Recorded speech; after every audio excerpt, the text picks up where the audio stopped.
soda, go ahead and get it. Mason. Mason. You want to unplug this wire? Plug it back in. Just like push it around. We're not getting the commentary. Make sure it's all the way in there. Yes. And the red one is the mic. Yeah. No, he didn't put it. 3-run double. He had 2 sack flies. He ended up with 5 runs batted in that game yesterday. So Drake Kelly, and then I believe Talon is his brother, right? No, they're no relation. Oh, no relation, really? Okay, anyway, Talon is playing third base but not batting in this game. He might be a key factor defensively in this contest, and Talon also hits .390 if he does get a chance to swing the bat. He could be a real factor as well. Yeah, I was kind of thinking they were brothers too, but most of the season, and then earlier this week found out they are actually not related. Not related. Same last name, not related. Correct. It happens. One's a sophomore, one's the senior. Those are your Intermountain Sports Performance Star Watch players. If you want to improve your speed, your vertical leap, your 40 time, if you're a track star, baseball, basketball, football, it doesn't matter. They've got a program for you, and there is no off season. The best time to train with Intermountain Sports Performance is this summer. Give them a call. 251-2299 to take advantage of all their summer specials. All right, Coach Ibsen, Coach Sechrist, meeting at the mound. Umpires shaking their hands. That's a good sign. Starting civil here today. These two teams don't like each other. They've had some rivalries over the years. There's no love lost here. Well, do you remember early in the game, the umpire was actually turning mostly to the Snow Canyon dugout, saying, "Hey guys, you got to settle down. We're trying to be civil here. This is baseball, and no Savannah Banana stuff today." This has been the Interior Design Center pregame show. We're going to step aside for our national anthem. We'll come back with the Sky Mountain starting lineups for the Flyers and the Warriors, and then the first pitch here in the 4A State Championships on 97.7 ESPN and on the live stream. Don't go away. Ernie's 2 Sinclair stations want to wish Region 10 athletes the best of luck.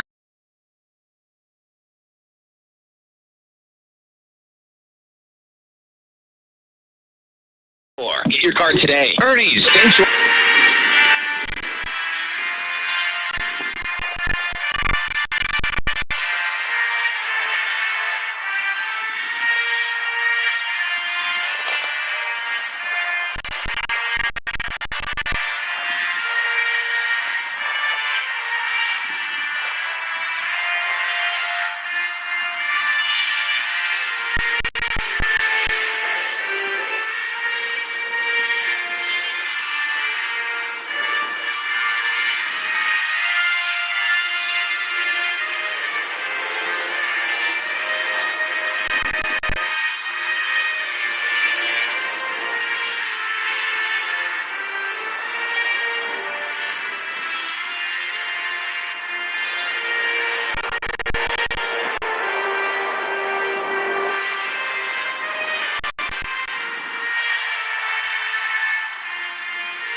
with you here as we had the national anthem. Both teams lined up, and let's meet the Sky Mountain starting lineup. First for the visiting Snow Canyon Warriors, Logan Mendenhall, leadoff hitter in center field.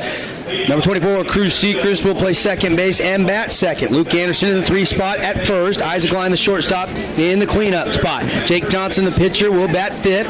And Sam Lindsay will be in right and bat 6th. Harrison, 7th in the lineup, the DH. Then Hayden Smith, the catcher, batting 8th. And Drake Kelly in left field. Talon Kelly won't hit, at least to start this game, but he will play third base. As for the Sky Mountain starters, and you can tee up your next round at the beautiful Sky Mountain Golf Course by calling for tee time 635-7888 out in Hurricane. Let's meet the Flyers. Shea Anderson, the leadoff hitter, and second baseman. Vest will bat second and play short. He's already got a grand slam and a solo shot that broke Bear River's hearts in this state tournament. G.J. Erickson bats third and plays third. Jaden Davison, center, the cleanup hitter. Logan Levitt will bat 5th. He'll play first base today. Ridge Erickson bats 6th. He's the catcher. Dane Thorpe, the DH, bats 7th. Blake Watson, Andy's pick for the Intermountain Sports Performance Star Watch player, in left. And Derek Kesterson, another guy to watch, in right. Malcolm Bartholomew, the pitcher, will not hit. Flyers coached by Danny Ibsen in his 11th year. Coach Sechrist in his 18th year, I believe. He's the longest tenured coach in Region 10 baseball coaching fraternity. And you mentioned those 2 home runs by Boston Vest. The Grand Slam was impressive. It ended a game. Mercy ruled Hurricane, but that solo home run was actually more instrumental in the success of Dixie High School. It came in the bottom of the 6th in a 1-1 game and gave Dixie a lead. They were able to then just save it in the 7th. That was a big shot. Absolutely off Ashton Harrow, one of the aces for the Bears. Here we go. Play-by-play tonight brought to you by Luke Udy at American Family Insurance. All your protection under one roof. For a free quote on your auto, home, or life, call Luke Udy today, American Family Insurance. Bartholomew, the lefty, on the mound, 2.05 ERA. Logan Mendenhall steps in from the right side. First pitch as we're underway is just a bit outside, ball 1. Yeah. Temperature's hot, but not as hot as the last 2 days. Little breeze, little cloud cover today. Probably about 89, 90 today. And a fabulous Freddy's foul ball off the bat at Mendenhall evens the count quickly at 1-1. Tomorrow will be a whole new season because as far as weather-wise, supposed to get storm front come in. It'll be about 75 tomorrow. And inside from Malcolm Bartholomew. And it's 2-1. Mendenhall been swinging a hot bat all year long. And is swinging a shot to short. Gobbled up by Vest. Throw is right on the money to Logan Levitt. 1 away. Yeah, very well done. And, it's comforting to know as a coach, if that ball's hit anywhere near the shortstop second base area, it's going to be an out. What a play by Vest. Mendenhall second on the team in average behind just only Luke Anderson. He came in today hitting .449. Here is Cruz Sechrist, .330 hitter this season. Just a sophomore, one of these young pups for Coach Sechrist. Cruz Sechrist is the youngest of 4 of Coach Sechrist's sons. Brock, Cannon, and Brogan, the other 3 that all played for the Warriors in the past 7-8 years. And a foul up and out of play on an 0-1 pitch, so Sechrist behind 0-2. There's always the whispers when your coach's son. He's not really that good. He's a coach's boy and everything. But I think every one of these Sechrist boys has proven that they belong out on the baseball diamond. Yeah, absolutely. Just a bit inside, 1-2. Good eye by Sechrist. Infield playing normal depth. Jaden Davis shading a little bit to right field and center. Not much, though. And a shot that is foul into the common area over by the batting cages on the Trailblazers' home side here, the first base side. Warriors are in the first base dugout. Flyers in the third base dugout. Hot shot, but pulled foul by a few feet. Yeah, GJ gives chase, but that thing, like you said, a few feet foul, pretty obvious. And Sechrist staying alive, but he's in a hole, 1-2.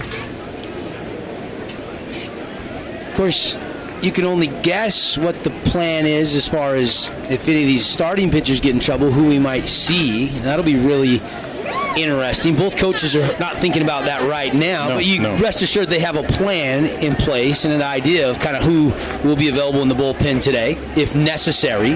That pitch outside, 2-2, so Sechrist battling back to even the count. You saw a game last night, 30 runs scored. It was clear Piney was out of pitching, and Crimson was maybe trying to save some pitching.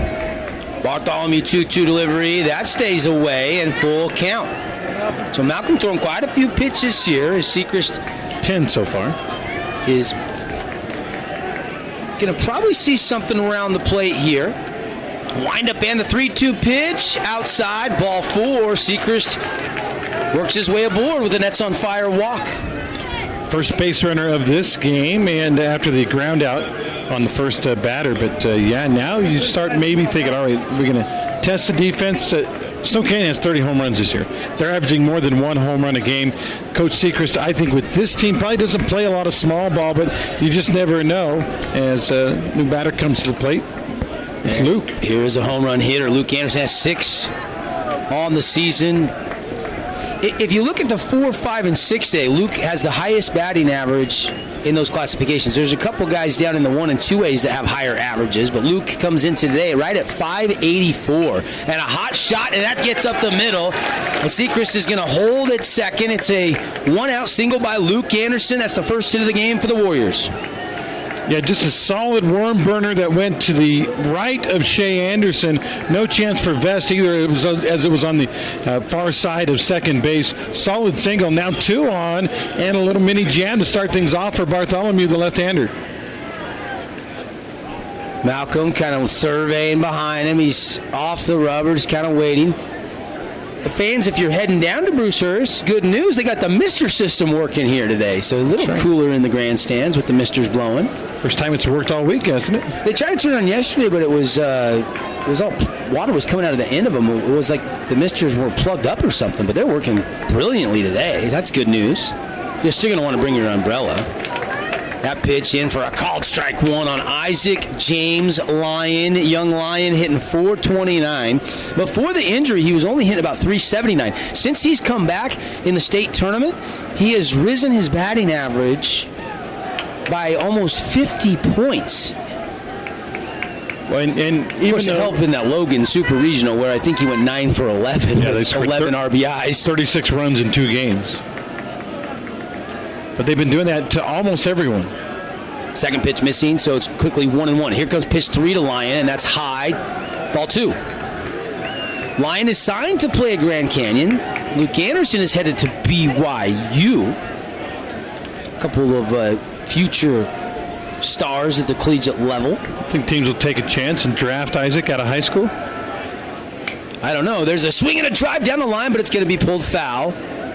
One hops the fence out by the road. He hit it hard, but way out in front of it. I don't know. Grand Canyon won the WAC this year. They're a really good baseball program. If you decide to sign as an amateur, you got to have the money be right.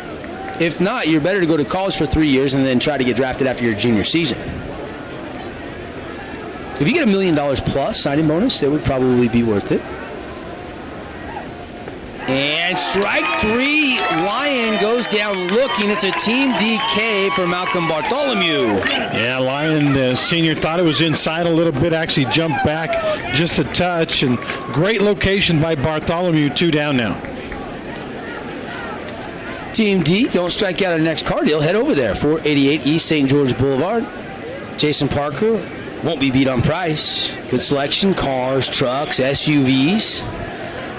That pitch, Devin, even if Lyon swings on it, it's in on the hands. There's nothing he can do with it. And there's a nice fastball in the outside corner. Strike 1 to Jake Johnson.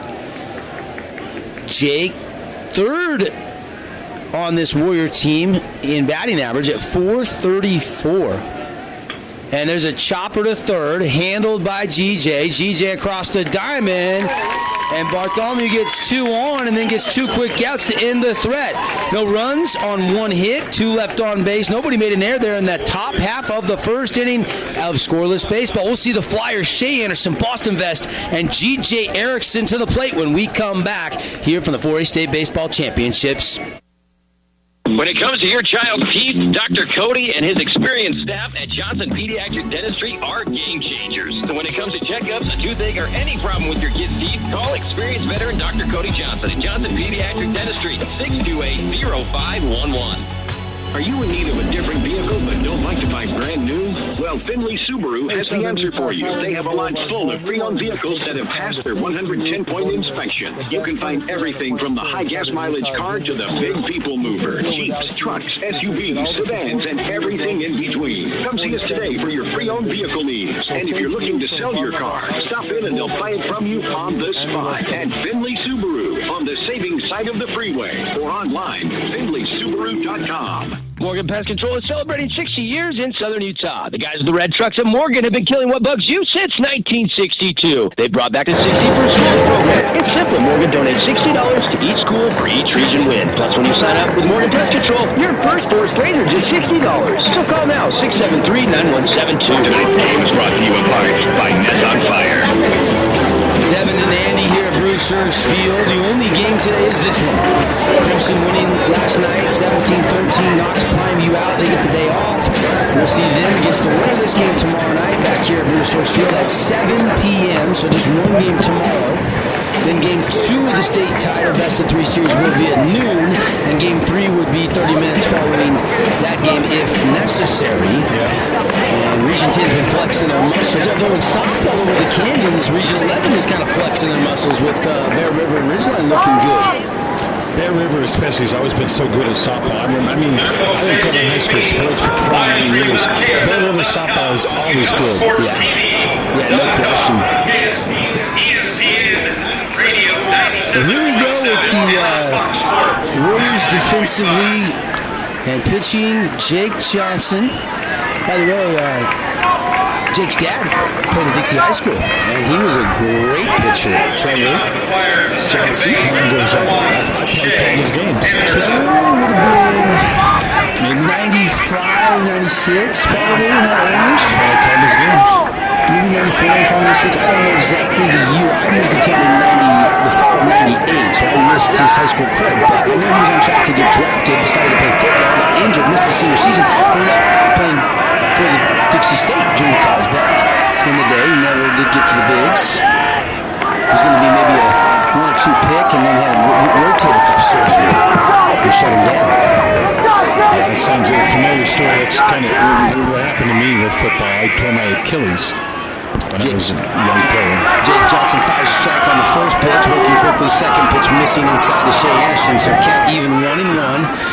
Here's the speedy Shea Anderson, and a swing, and he's going to pop it up. It's a Fabulous Freddy's foul ball up and out of play. Talon Kelly started to go and then said, "Nah, that's gone. I'll save my energy."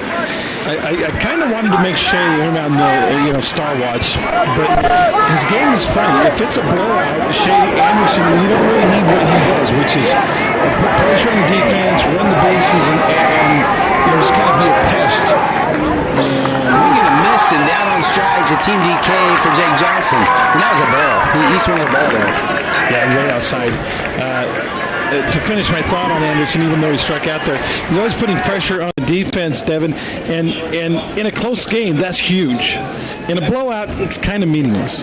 Here is Vest, 360 hitter. Obviously, home run power. He's hit 2 in the state tournament, which gives him, I think, 4 on the season. And a rip shot past third, and Vest a 1-out single. He won't take a big turn. He'll stay put at first base, and the Flyers have their first hit off Jake Johnson. Guy like Vest always hits it hard, and that's that ball he hit just there, enough power. If the trajectory was different, that's a home run, but it's just a ground ball. It's a shot between third and short, and I'll bet the exit speed on that hit was probably 110 miles an hour off of his bat. He stayed on top of it nicely. Boston does not fly out often. Square it up. That's what Coach Ibsen always says. We need to square it up. How good are these two teams coached, Andy? I mean, 2 phenomenal staffs. The head coaches have great assistants. There is a plethora of knowledge as there's another Fabulous Freddy's foul ball on the first pitch to G.J. Erickson. I mean, just think about it. Reed Seacrest has a 13-year former Major League pitcher, Brandon Lyon, as his pitching coach. Right. And then a ton of other great assistants. You got Dave Horlocker, who's in the Dodgers organization, played here at Dixie State, was part of that 2004 National Championship team that Coach Littlewood coached. I was there. And then he's brought back some alumni like Braxton Ibsen and Chunner Nyberg, among others. I mean, these 2 coaches have really got great staffs. And you didn't even mention the fact that the head coaches were pretty amazing. Oh, I mean, yeah, I'm giving them all the credit in the world for building the staffs. And you look at Crimson, we'll see tomorrow. I mean, Justin Abbott. Justin Abbott played professional baseball. Mike Gargano's been a longtime head coach and now an assistant coach at the college and the high school level. Kyle Boyer was also part of that 04 National Championship team. Oh, no, it was his brother Cade, wasn't it? I think so. One of them was on that team. Might have been both of them for a season. I can't recall. I think it was Kyle, actually, that was on that team. We'll have to ask. My point is we've got great coaches. And Coach Abbott gave Kyle credit for the way his team is swinging it, too. Yeah, oh yeah. Jake Johnson, 1-1 pitch to GJ. He fights it back out of play. The plate umpire needs some fresh baseballs. One of the things Abbott told me the other day was he said, Kyle's been so good at teaching these guys to make adjustments the second time through the lineup. Learn from your first at bat, second time through, apply what you've learned. That's a good hitting coach right there. And we've seen Crimson that second, third time through really take advantage of some opposing pitching. And these two teams have as well. That's why they're here in this game tonight. And a snap throw to first was going to come from Smith, but on the transfer, it kind of slipped out of his mitt. I think Vest would have been back in time anyway. 1-on-1 out, 2-2 the count here to G.J. Erickson. G.J. leading this Flyer team, 450 batting average, 9 doubles, 2 triples, 2 home runs on the season. He can swing it. GJ will be playing next level baseball. I'm not sure if he's signed with anybody yet, though. You heard, Andy? No, I haven't. Little excuse me check swing by there, right there by TJ. Seemed like somebody was talking about it about 3 days ago, and I did not take notes. But Raj would know. I'll check on it. Johnson resets 2-2 the count after that Fabulous Freddy's foul ball. Johnson fastball, chopper to second, could be 2. Seekers flips, Lyon transfer the throw, got it. 4-6-3, and that'll end the inning. That was smooth. Yeah, beautiful looking play again. 4-6. That's Anderson to Lyon, not Anderson. Excuse me. Make sure I get the right guy in the right spot. But great job on the double play. 4-6-3, and I'm telling you what, I thought we'd see pitching and defense here in this game, and that's what we got in the first inning. Yep, both teams just a hit. Both teams got some runners aboard, but pitching doing its job through 1 inning of baseball. It's scoreless on the We Win score between the Flyers and the Warriors. We'll be right back. Got a project at work or around the house? Well, think Bucks Ace Hard. Utah is a place to connect with loved ones, and JRI can help you ensure that connection by protecting yourself, your family, and your assets. JRI Insurance is a team of insurance specialists dedicated to providing the best possible products, pricing, and services available, including great rates for families with teens, with locations in Payson, Saratoga Springs, West Valley, and Cedar City. JRI is proud to represent Utah's insurance company, Bear River Mutual. Visit us at jriteam.com. Need an appliance or two? AWP's got you. Check out the remodeled expansive showroom, highlighting the Cafe series with colors like matte black, matte white, and modern glass. Make your kitchen stand out. Come see the local boys at AWP across the freeway from the Bloomington Walmart.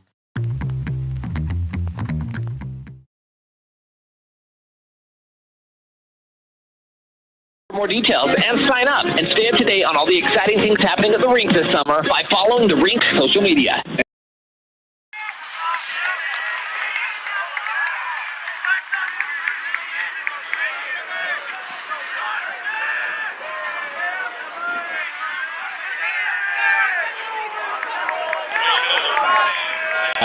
We Win Injury Law.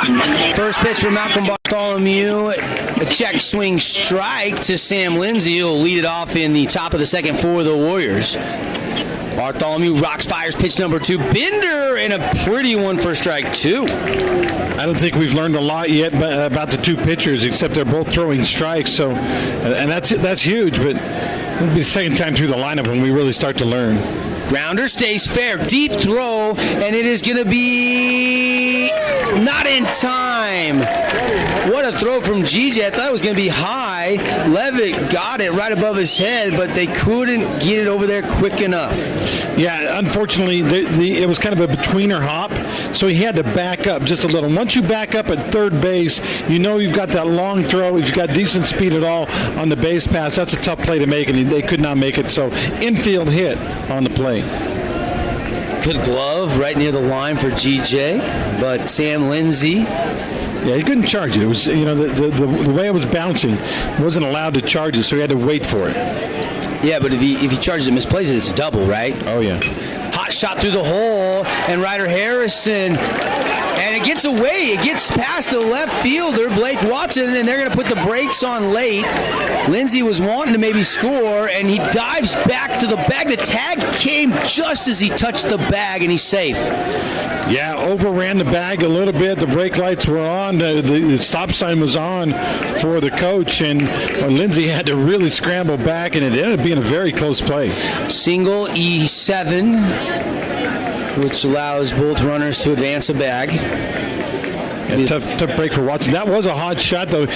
You almost turn into an infielder. You got to feel a hot shot ground ball, even though you're playing in the outfield. I don't know if that hit a dirt clod or just took his eyes off it for a second, but went past him and allowed both runners to go an extra 90 feet.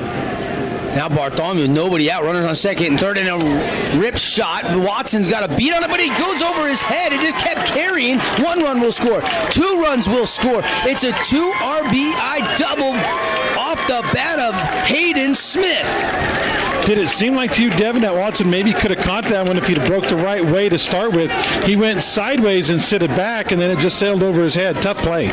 Yeah, the wind is blowing out. Yeah, definitely. I think it's carrying. I think it's carrying. I think he kind of had a beat on it, but then the wind just kept it going and made it really impossible for him to get to that baseball. 2-0 Warriors, 2 big Red Rock Real Estate runs to open up the scoring here in the scheduled 7-inning game. It's early, but you start thinking about, again, the mindset. Remember, Dixie gave up 16 runs to these guys in 5 innings, and you start thinking, oh, here we go again, right? Yeah, and it's early. They did not score that on the scoreboard, an error out and left. So no errors on the board yet. He's swinging at chopper to the dirt of the number 9 hitter, Drake Kelly, who's been swinging it well in the state tournament. Yeah, the game changer has it. Even the Dixie game changer has that a single and an error. The previous play, yeah, that one was clearly a double. That one we just saw. Yeah, I'm going back to the play before. And here is Bartholomew, breaking ball. Must have dipped low. Looked pretty good. This is a bottom third of your lineup, bottom half of your lineup, making noise right now. Yeah, but Snow Canyon as a team, their batting average is one of the best in the entire state. They hit a 391 as a team, Andy. Wow. It was 385 yesterday. With the 16 runs, they rose as a team up to 391 coming into this game. Incredible. 27 runs in 2 games. They keep swinging like this, going to be hitting 400 as a team after the state tournament's over. And they'll probably be state champs, you could argue. And there's a pop-up to center, and no problem for J.D. Davis squeezes it, and back to the top of the order, and Mendenhall with Smith still out there at second base. I think they outscored their last 3 opponents, Snow Canyon, 46-13, I think it is.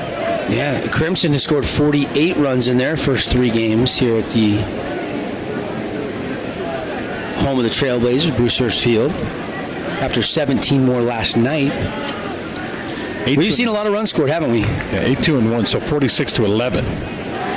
Now 48-11, counting these 2 runs here so far. That pitch missing. He's all over the zone, just off a little bit of the K zone. It's not necessarily the worst thing in the world. And a swing and a drive, and this one's hit into center field. Davis seems to have a beat on it and goes back and makes the catch out number 2. So a couple line outs to center by Kelly and now Mendenhall, and 2 away, and Cruz Seacrest will step in. 2 runs have already scored. He's still got a runner in scoring position out at second. That's Hayden Smith. Interesting. Bartholomew normally a strikeout artist. You see him K a lot of guys. He's not getting strikeouts here. He's kind of almost pitching to contact, which is good if you can make him off just a little bit. A couple of those were hit hard, but the last 2, they got under him. They ended up being easy outs. Bartholomew brushing back Seacrest inside, ball 1. Appreciate Nets on Fire. Check out netsonfire.org. They got their big tournament this weekend, the 20th and 21st over there.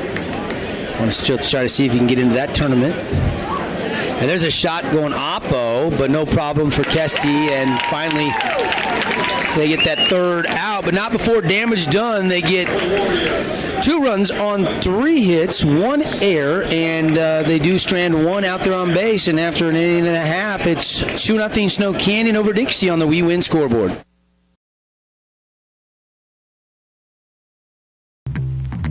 Tony Baloney. temperature with another reason not to eat the Jimmy's Johns. These tryhards fresh bake their bread all day. Enough with the fresh baked nonsense. Stevie.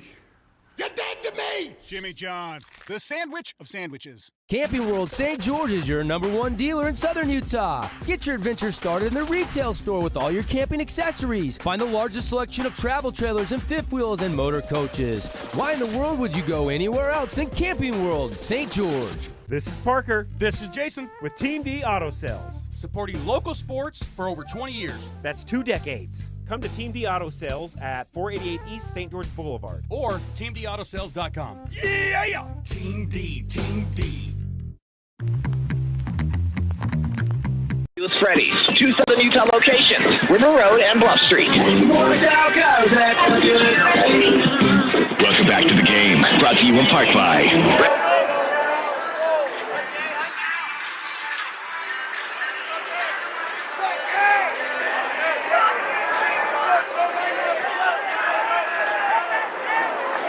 Ideal distributors for all your automotive paint. You can get that waterless car wash, Willie's Garage Car Wash, and without water, clean your car up nice and clean for summer. And then, of course, the Home and Paint Superstore, 4096 South River Road, that opened up about a year and a half ago, and you can bet Ideal has that for all your painting needs and accessories. Here is Jake Johnson facing Jaden Davis. Swing and a foul tip, but into the mid of Hayden Smith for strike 1. I can't tell you how big it is for Dixie to do something this half inning. They gave up 2 runs. Even if they don't score, if they can get a couple of guys on and kind of serve notice they're going to be in this game, it'd be huge. Davis to line it short. Throw is perfect. 1 away. 6-3 on the putout. Tell you what, Isaac Lyon looks like the Isaac Lyon pre-injury. He's jumping around. He's enthusiastic. He's making play after play after play. I mean, that ball, I know it's routine, and we're used to that in Region 10, guys making plays, but, I mean, the zip he had on the ball, the perfect location, just wow. See a lot of Crimson players here watching this game as they have the day off, sitting down below us. There's Bo Sampson, who we'll see start in one of the next 2 games for Coach Abbott and the Mustangs. See, Bo pitched, what, Tuesday was it? Yeah, yep.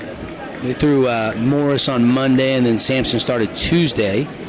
He had to have 3 days rest, Wednesday, Thursday, Friday, so he'll probably see him Saturday. He'll probably start game 2. Did he go over? He went. Yeah, okay. Over 100, or over 86, I should say.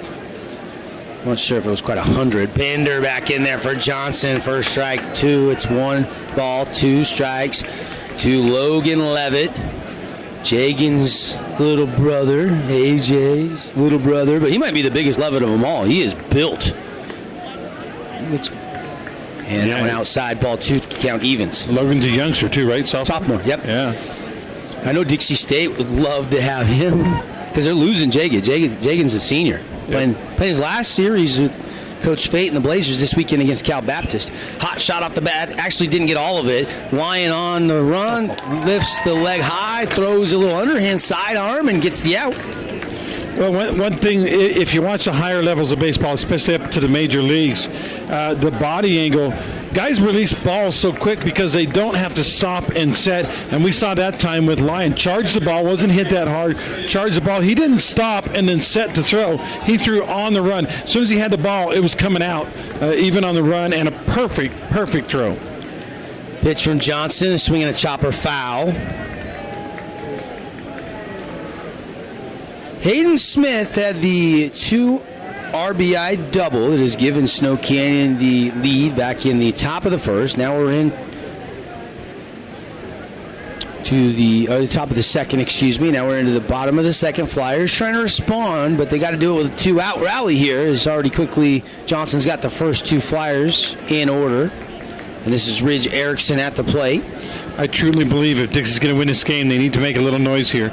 Get a guy on base. And there's another foul ball. Ridge is a guy, too. Good hitter. Yeah, the numbers on Ridge this year. Pretty good for a sophomore, hitting .407. And not to be. Jake Johnson finding a little groove. There's a Team D strikeout. No runs, no hits, nobody left on base. And it's still Warriors 2, Flyers nothing on the We Win scoreboard. Back with more baseball from Bruce Hurst Field after this timeout. A message from our great partners.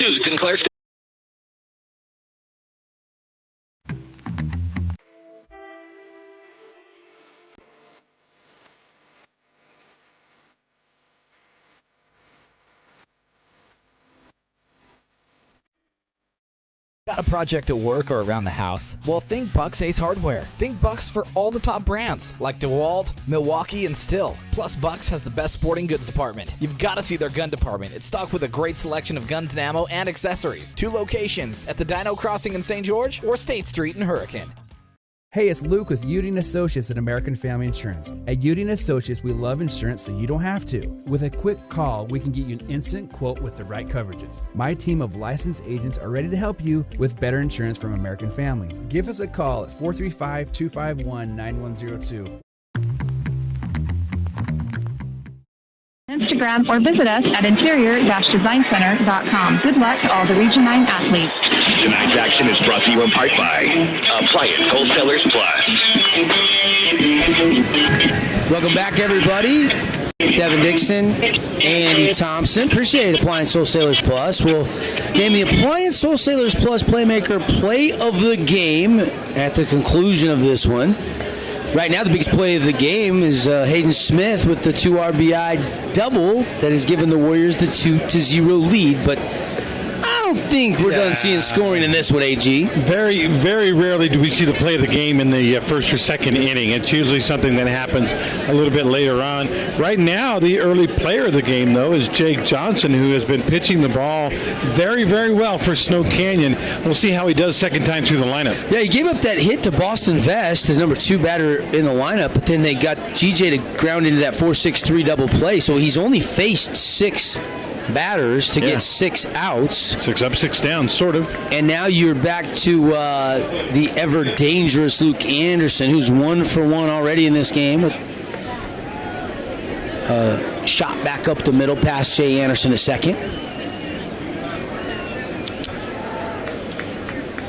And first pitch missing. Pitch 2 just a bit inside, so quickly 2-0. And Luke Anderson has walked a lot this year. He's really patient at the plate, and he doesn't. People want to pitch around Luke Anderson. 16 doubles, 4 triples, 6 home runs. So fast. In fact, I felt a little robbed this year. We didn't get to see him play more center field because of his arm issues. He roams the outfield so well. That ball hit high in the air. Yep, it'll be Boston Vest calling everybody off, and he'll catch it. But he made it interesting. The wind, I think, affecting that a little bit. Yeah, he had set up, but if you look at that wind, that flag is straight out. We're probably 15, 20 mile per hour wind blowing straight to left. Vest had it, and then it was like, wait, that ball's moving. Make the catch anyway. But an out is an out, and anytime you can get Luke Anderson out, it's a good thing. Especially with the wind blowing out to left, because a lot of times you'll hit him up in the air and let the jet stream take him. Here is Isaac Lyon. Again, missed 14 games due to the cracked rib. And it's not the rib in the front of the rib cage. It was on the rib on the backside. Oh, that hurts. Which really affected his throwing, and that's why we have not seen him pitch since it happened. Got cleared to play before the playoffs, but didn't really necessarily get cleared to pitch. Checks his swing. It's a strike anyway. 2-2 the count to Lyon. He's pitched in 1 game this year. Early on. That's it. Is that it? Yep. You're right. Well, he made 3 appearances. 1-0 is the record. What I show. But yeah, But and that's his meal ticket, right? I mean, and a swing and a miss, and Lyon strikes out. So Lyon, a victim of an off-speed beauty by Malcolm Bartholomew for the Team D. Oh, excuse me. 2 strikes. 2 strikes. That was ahead 1. So 2-2 the count. Let's see if he gets him anyway. Nope. Lyon puts it in play. Anderson has to dive, get up, throw, and it's not in time. And Lyon will get an infield single, I believe, there. 99% of second basemen aren't even going to touch that one. And what a layout by Shea Anderson. He went parallel to the ground, but by the time he fielded, got back up to throw, it was too late. What a play, though, huh? Yeah, just to stop it. And then he knew he had to rush the throw, and I think Lyon would have beat him out even if the throw would have been perfect. Apologize for me being off on the count. Sorry, Isaac. Infield hit, not a K. And Bartholomew will set his sights here on Jake Johnson. And there's a beauty that gets the bottom of the K zone for a called strike one. So thinking about the injury problems, Anderson and Lyon really, when we picked Snow Canyon to win in preseason media day, we thought those guys were going to be 100%. And that made them really the best pitching staff in the region. And then you lose those two guys, and Snow Canyon goes 6-6 in region. You're like, maybe they're not that good after all. But and we knew with the Tommy John that it was unlikely that Luke was going to pitch all year. Yeah. But still taking even Isaac out of that rotation. And you got to give a credit to Brandon Lyon bringing along guys like Kyson Goetz. And, Ethan Anderson had a really hot start, although he cooled off. But that's kind of what I was going to say. It's amazing we are on the second to last day of the season, and they're getting it done. Shot to Vest. He'll flip to Anderson, and they'll roll it up. What a nice play to get to and get out of the inning unscathed and keep the Warrior lead to 2-0. Yeah, 6-4-3. I think Vest wanted to keep it and throw it himself, but he saw his buddy Shea Anderson sitting on the bag. He's like, all right, about 4-foot toss to him, and Lyon maybe a little shaken up on the slide. No runs, one hit, and that was off the bat of Lyon. And the double play ball, in effect, both teams have turned two already in this game. Warriors lead 2-0 on the We Win Injury Law scoreboard. We'll be right back to Bruce Hurst Field. Ernie's 2 Sinclair stations want to wish Region 10 athletes the best of luck this season. And stay tuned for the Ernie's Player of the Game. Don't forget to grab an Ernie's reward card that allows you to save on fuel and earn points for every dollar spent in store. Get your card today. Ernie's, St. George, Hurricane, Cedar, and in Beaver. Since 1946, Wilkinson's House of Lighting has been a fan of all Southern Utah high school sports. These are special kids. Help us celebrate these young men and women and all the student athletes by getting out to the games and cheering them on. From Wilkinson's House of Lighting.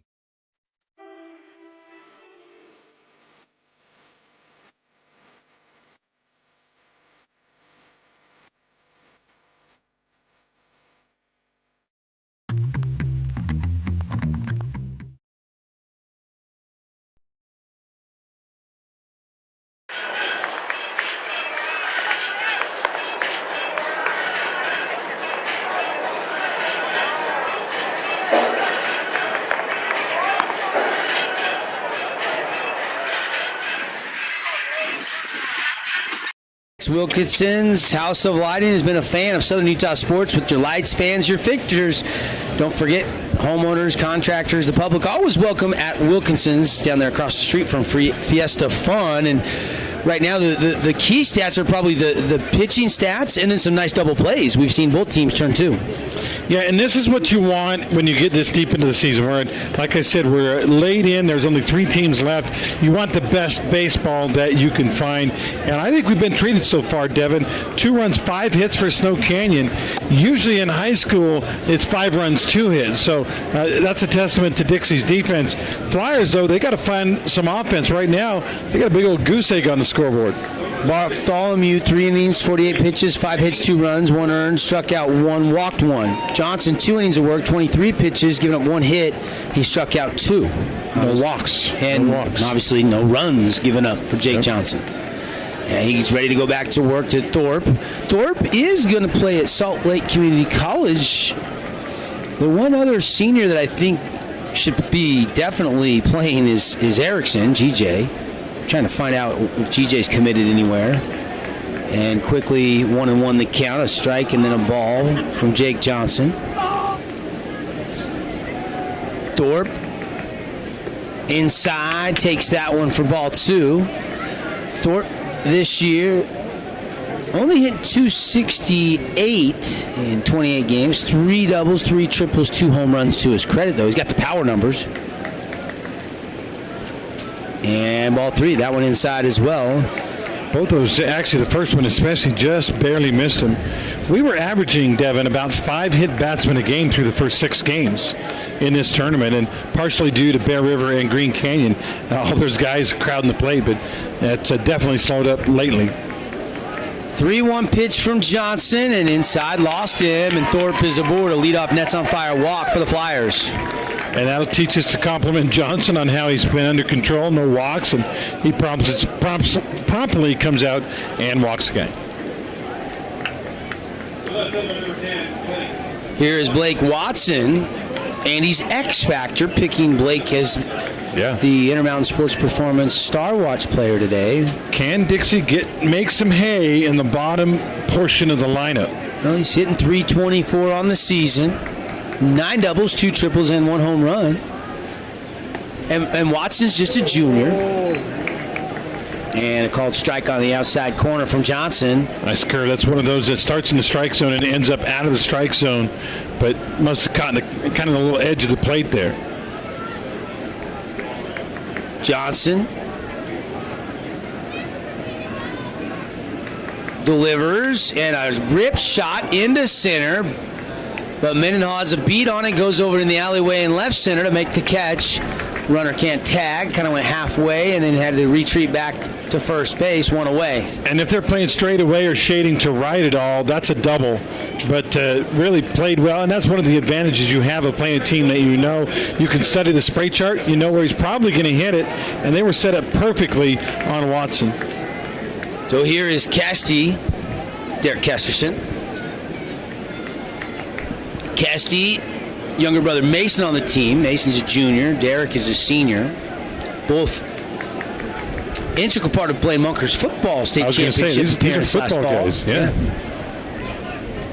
Bender comes back, catches the inside part of the plate from Johnson. Got pretty good command of the Bender, doesn't he? Yes, so far it's working. He's like I said, he lost 1 guy, but if you can throw a curveball for a strike and you have any kind of decent fastball, you're going to be really successful in high school ball, and we're seeing it right now from Jake Johnson. Brush back inside, ball 1.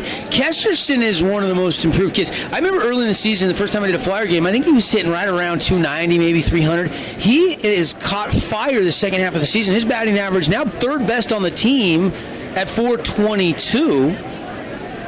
Like what you're saying is don't groove one here if you're Johnson, because Kesterson will whack it. Hit and run, and Kesterson gets a lot of that one. That one's going to go back, and it is going to fly away. Baseball, Yahtzee home run, a 2-run bomb by Kesty, and we're tied 2-2. That's one of our Intermountain Star Watch players to watch in this game. Kesterson gets it up in the jet stream, wind blowing hard out to left. Maybe no wind, it goes out anyway, but he got all of that one. And Devin, guess what? We're all tied up. What a shot there off the bat of Derek Kesterson. The Flyer fans, you can hear them. They're here, and they're making noise. Yep. And we haven't settled anything. All knotted up 2-2 here in the 3rd. Good crowd. Most of the Dixie fans to our left, the Snow Canyon fans to our right. And there's that production you like to see from the bottom of the order. Yeah. Both teams. I mean, you look at it, Sam Lindsay, Ryder Harrison got hits, and then Hayden Smith, the number 8 batter, got that 2 RBI double. And now Dane Thorpe gets hit by a pitch, and the number 9 hitter for the Flyers goes yard. And now it's back to the top of the order. Bunt, single, maybe. But a great dig by Luke Anderson to get the speedy Shea Anderson. I thought he had a chance to get down there. And if Luke Anderson doesn't get that scoop at first and dig it out, he's aboard. And probably a second. Yeah, that's what a fantastic play over there at third base, because if he stops and sets so he can make a little bit better throw, Anderson's there on the bag. He has to throw on the run, it bounces in, and Luke Anderson, the hero right now, as he caught that in the old breadbasket. That one just missing, ball 1.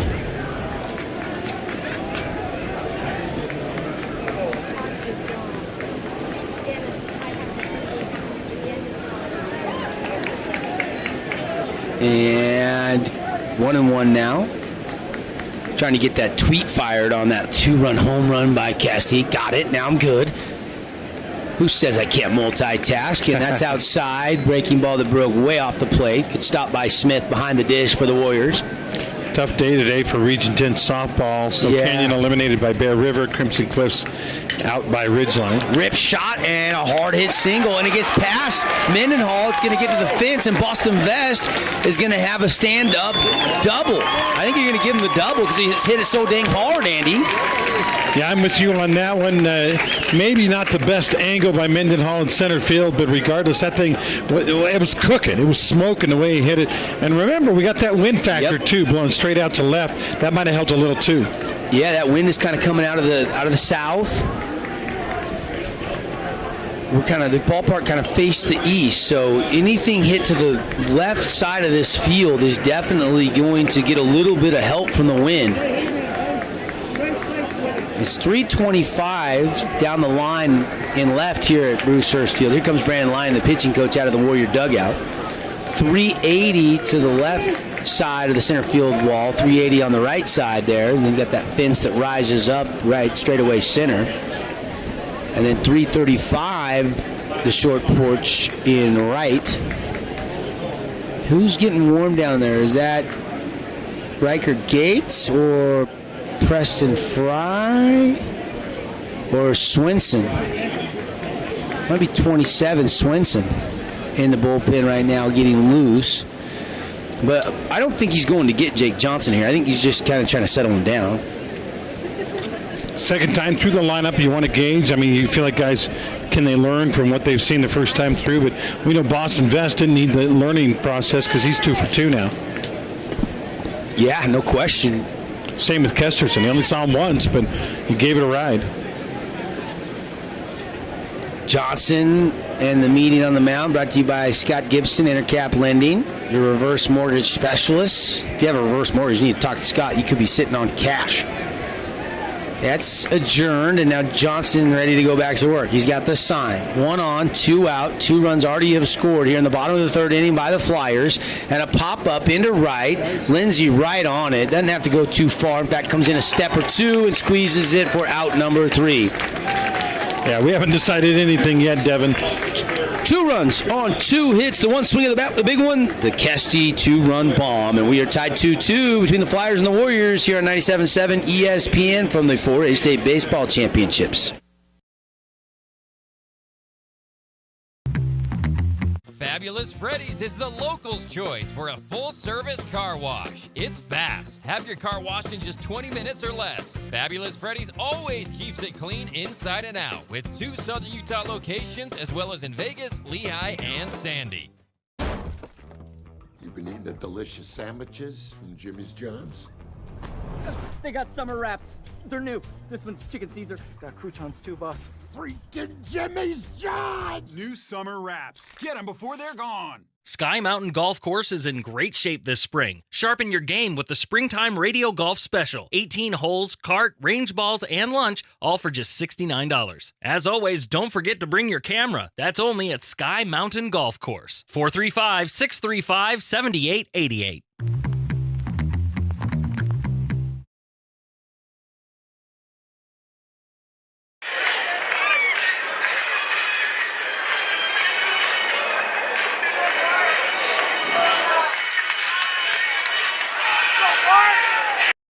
Devin Dixon, Andy Griffin, 2 heavyweights just throwing some jabs at each other right now.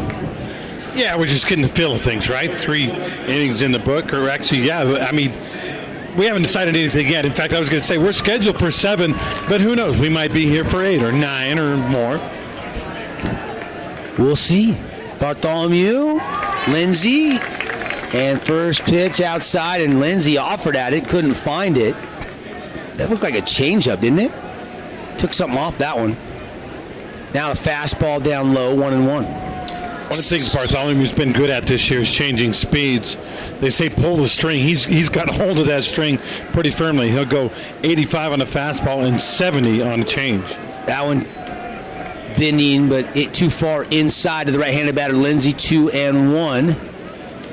And I think Paul Hustleby is our home plate umpire. He was instructing something there. And now we're set for action. 2-1 pitch coming here. Bartholomew has Lindsey roping it. He's 2 for 2. He goes into right field. Just finds a hole on that right side. And for the second time today, Lindsey has a single.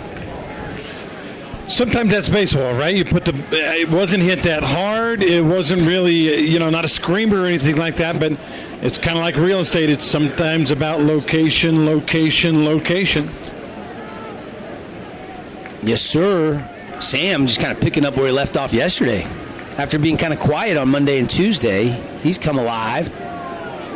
And here is Ryder Harrison. Ryder singled and scored, just like Sam did back in that second inning on the Hayden Smith 2-run double. And we'll see Hayden Smith on deck after Harrison. Lindsey was literally one step off the bag. Pitcher throws over, maybe just out of habit, throws over. Lindsey, all he had to do was turn around and step. Now Bartholomew will come to the plate with the pitch, and it was a good-looking pitch from upstairs, but a ball. No way we can second-guess ball strikes from here. Don't know the height on that one, but it looked good from here. Here's the 2-0 pitch. And it's fouled straight back. Fabulous Freddy's foul ball. Don't forget those coupon books are on sale. You get that pack of 10. You want the Ultra Exterior Wash. You want the VIP package. They're all on sale, 30% off your 10 packs. Really, you pay for 7, you get 3 free at Fabulous Freddy's, 2 Southern Utah locations, just in time for Father's Day. I know you're a frequent customer at Fabulous Freddy's, getting your car washed. Yep. Swing and a miss, Harrison, strike 2. Where I get my gas, where I get my drinks. Splash over there on Bluff Street. You got a favorite? Pineapple Mountain Dew. And a big old 12-6 drop, and Harrison caught looking at Team DK for Malcolm Bartholomew. Beautiful breaking ball. Again, the batter, Harrison, who had a hit first time up, he was locked up. He was like, uh-oh, that's not doing what I thought it was going to do. Dropped perfectly over the plate and one down. Bartholomew has struck out 2 looking. Both his Ks have froze the Warrior batters. That was his 57th pitch of the game. They get up there a little bit. Of course, he's got as many as he needs. He threw 60 on Monday. Could have came back yesterday. They held him for today just in case. And so he's got up to 110, which is nice. He's been kind of the Tuesday starter throughout the season, where Bell was the Friday starter for Coach Ibsen. Yeah, the way we had to divide it up on ESPN Radio was you and Andy were working Tuesdays, me and Rustin were working Fridays, and so I haven't seen Bartholomew that much this year. You've seen Bell a lot. Pace and Bell a lot, yeah. They've both been great. Bartholomew has a 7-2 record. Bell is 9-0 after the win the other night against Bear River, 2-1. Wonder if he went and got Boston Vest a soda after the game for that solo shot home run that was the difference. Buy him a steak dinner if you can afford it. 1-2 the count here to Smith. Hayden Smith is a rising star. I mean, he had big shoes to fill. Mason Strong, who's now at BYU, and he has stepped right in as a sophomore behind the dish and been brilliant all year. That one missing just a bit down low for ball 2. Hayden Smith, in fact, is hitting .382, Andy. It's, you think about some of these sophomores we've been talking about here at the tournament. Pineview has a couple. Dixie has some. Snow Canyon, obviously, with some great sophomores.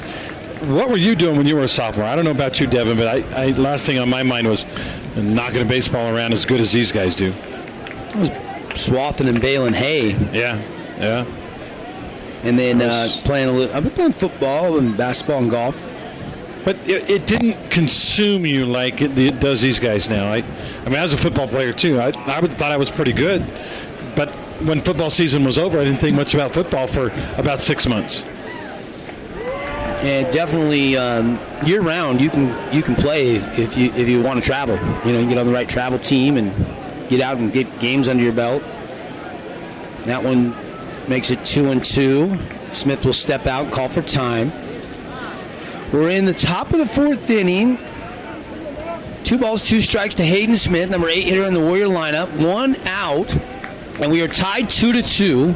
1 runner on base, and a little push shot that's going to get foul, and we'll go into the batting cages here. at Hurst Field. Kesterson chased it all the way into the corner, but it did get out of play. You saw Brock and Brandon Roundy walk by. That's the cool thing is Pineview gets knocked out yesterday, and those guys are back here watching guys they battle against all year long. Just want to be around the ballpark, and they're going to try to steal second. Throw is high. Does he get under the tag? Yes, he does. Yeah, good throw. That's an easy put out, but Anderson, athleticism, jumped high into the air. I wonder if Anderson can dunk because he was up there. Almost got the tag down, couldn't quite get it there. Swiped, but I think he started the slide about 6 feet out, and got low quick, which was smart. Yeah, the ball was high. He was low. You got a time when you see guys slide late a lot, and that's when you get some injuries, and you run to that bag, and you jam up your knee, or you get cleated. Great slide out there by Sam Lindsay. Turns out the stolen base didn't mean a whole lot because he walked him on the next pitch. Yep, lost Hayden Smith. So Smith has had a nice 2 plate appearances with that 2 RBI double and now a walk. And it's starting to become apparent, Devin, that no matter what happens, I don't think Bartholomew is going to be around in the 7th inning. He's already racked up, it looks like, I've got him 66 pitches, 67 maybe now. You get 110, it's the 4th inning, you do the math, you go, probably through 6. If his team's still in it, he'll be out there through 6. But now Coach Ibsen has to think about who do we go to in relief if we need to. Right. And that one is a chopper that's foul. Everybody will have to head back to their bases. Drake Kelly, the number 9 hitter in the Warriors lineup. Drake has been swinging a hot bat here in the state tournament. Average up to 318 on the season. Coming into this game with 29 RBIs, 8 doubles, and 4 home runs on the season. Asked Coach Seacrest about him yesterday. He said, right out of his mouth, love that kid, love that kid, love that kid. And there's a beautiful pitch. It's a ball. And Dixie fans saying, hey, what was wrong with that one? Looked pretty good. But to a credit to Malcolm Bartholomew, he didn't complain or anything. He just got the ball back, ready to go back to work here. Here's the 1-1 pitch. A swing and a drive into left. And that's going to go back. Flyaway baseball. Drake Kelly, a 3-run home run. It's 5-2 Warriors. Immediately, Devin, when they hit the ball to left field and it's up in the air, it has a chance to get out just the way the wind is blowing, and it's blowing hard. No disrespect to Drake because he hit it hard. Little help from the wind, though, and it's 5-2 now. Wow, that got out quick. What was the exit velocity, Andy? Yeah, I mean, for it to fly that quickly, you got to figure 112 maybe off the bat. The really hard hit balls, you might get up to 115, 117. That one was hit hard. So Drake Kelly, a 3-run shot, and it's 5-2 on the We Win Injury Law scoreboard. First pitch missing for ball 1 to the leadoff batter. Back to the top of the order. This is the 3rd time through. Here's Logan Mendenhall. 1-0 pitch, checks his swing, and it's a strike at the knees. Yeah, and there's no way you take Bartholomew out unless he just gets shelled. Even though he gave up a home run, he got a strong wind to left. He's going to be out there for as long as they can get out of him. Dixie, though, offense has got to get going, get him back in it. Bartholomew, beautiful. Took a little off speed pitch, and Mendenhall out in front of it, swing and a miss. 1-2 the count. Outside, count evens up. At 2-2, Logan Mendenhall, 449 batting average, 23 RBI, 8 doubles, 3 home runs. He had a home run Tuesday, against Hurricane to left field. And now, a little too much chatter after the home run in the dugout. I think the home plate umpire said, pipe down over there, Warriors.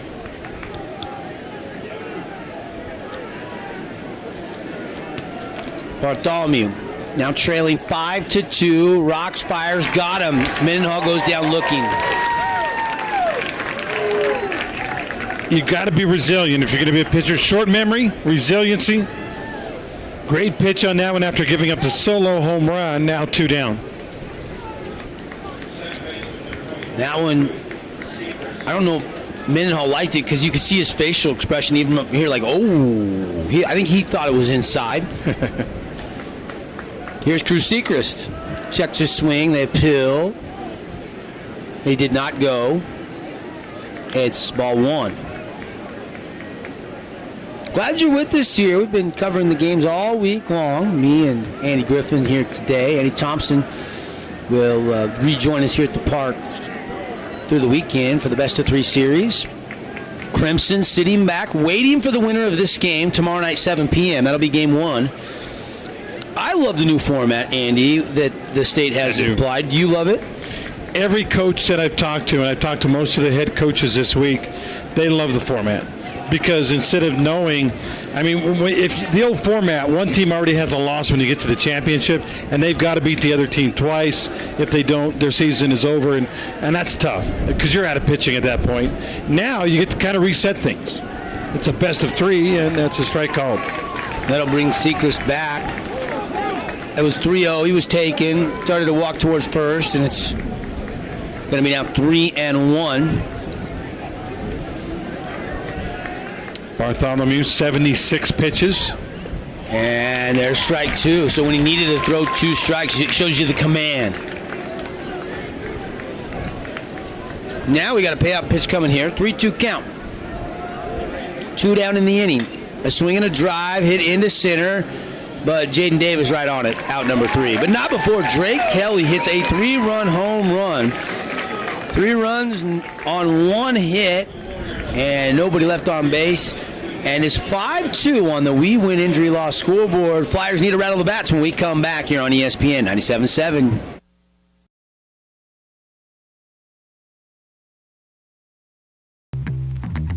Hey Southern Utah, Tyler here, Boulevard Home. We wanted to take this time to thank you for voting us the best furniture and appliance store in Southern Utah again this year. We couldn't do it without you. We appreciate all the support from you as well as the community for the 47 years we've been in business. So thank you from the bottom of our hearts here at Boulevard Home. We love you and we love Southern Utah.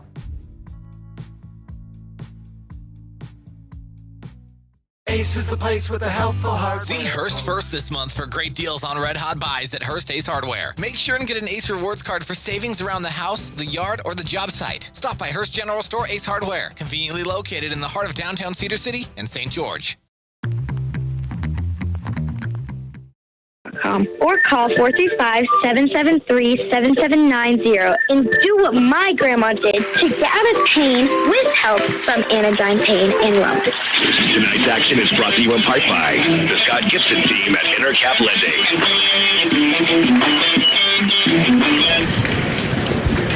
Welcome back, everybody. Devin and Andy here. How about the long ball for the Warriors? Drake Kelly, 3-run shot has given them the 5-2 lead as we move to the bottom half of the 4th inning in this scheduled 7-inning game. And the Flyers will try to go to work at the plate. Jaden Davis set to lead off. Yeah, you know, what a great answer. Kesterson goes yard to tie it in the bottom of the 3rd. Drake Kelly comes out, your number 9 guy, continuing his hot bat, goes yard. And Kelly now, with those 3 RBIs, he's got 8 in 2 days. 8 in 2 games, I should say, against Dixie. Jake Johnson, strike, and then the second pitch was a ball, so 1-1 now. Got Swinson that in between innings, and there's a little shot to short. Lyon tracks it down and snares it out, number 1. I was watching the dugout. Brandon Lyon came out, the pitching coach, said a couple things to the home plate umpire. And then he went to the dugout and pointed, and he sent some guys down to the bullpen, the backup catcher and one of the pitchers. I think it was Swinson. So they're just kind of down there ready. They're not throwing right now, but they're ready to try to get loose if needed. But Jake Johnson is giving up 2 runs, 3 hits. And just remember, this is an elimination game, and you got to have a short lease. You absolutely have to. That pitch just down low to Logan Levitt. And it's hard to account for a 3-run home run from the number 9 guy. That kind of came out of nowhere for, when you're thinking about Bartholomew on the other side. And Fabulous Freddy's foul ball off the bat of Levitt. Levitt second on this Flyer team, hitting .424. 19 runs, 28 hits on the season, 21 RBIs, 7 doubles. just a sophomore. Future bright for this kid. He's one of the rising stars in Region 10, no doubt about it. Chopper, Anderson gloves it. He'll underhand it, and Johnson covers, and quickly 2 down. What a fantastic play by Anderson. That ball was a hard one, and he elected to charge and take it on the short hop. That is not an easy play, Devin, the short hop, but got his glove kind of turned around backwards, made the play, and then the easy put out. And once you glove the ball, the rest of it was pretty easy, but what a play gloving it by Luke Anderson. 3-1 the put out, and quickly 2 down. And ball 1 to Ridge Erickson. Johnson fires, and it's into shallow center. It's going to drop a little dirty bomb from Ridge Erickson, and the Flyers have a base runner. Ridge struck out his first at bat, but a little bloop single there.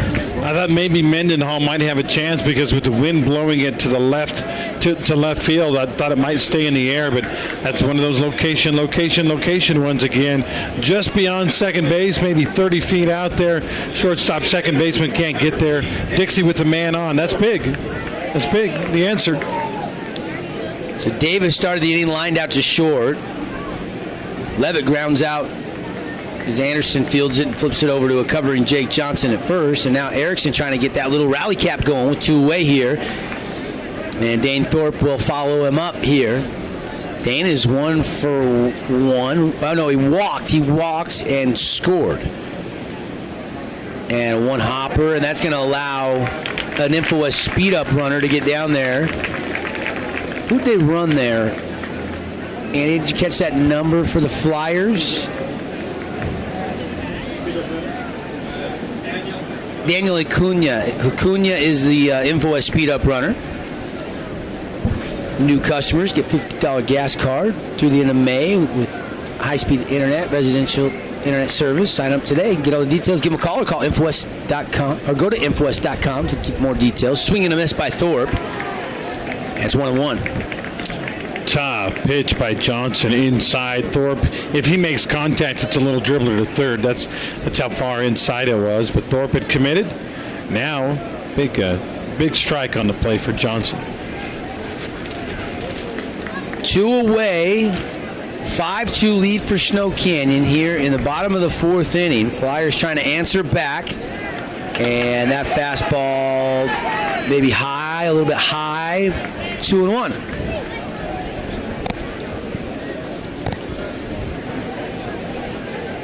Johnson stares in. Cunha just 7 or 8 feet off the bag is second. Johnson gives him a look. Now he'll deliver the pitch. And it's ripped down the line, twisting, just fouled by 2 feet. Man, oh man, he jacked that thing hard. Would have brought at least one, would have brought a run home. He'd have been over at second or third. Instead, with the wind helping it, little push. Remember, it's blowing to left, but maybe even a little bit to foul left. That thing landed foul. Yep, kind of started right at the Nike swoosh, but with the wind and a little hook spin off the bat, it definitely was foul. It wasn't a hard call because it was a foot and a half to the left side of that chalk line. The chalk line's faded a little bit here this week so far, but you can still see it. And now we've got a meeting between the umpires. What's this about, AG? Well, I don't know. They all of a sudden... All 3 umpires. First, the second base umpire, the home plate umpire. He's the one that actually hustled. He called the meeting. Is he checking the count? Could be. I think it is 3-2, isn't it? Is that the right count? The game changer has it as 2-2. 2-2 is the count. Yeah.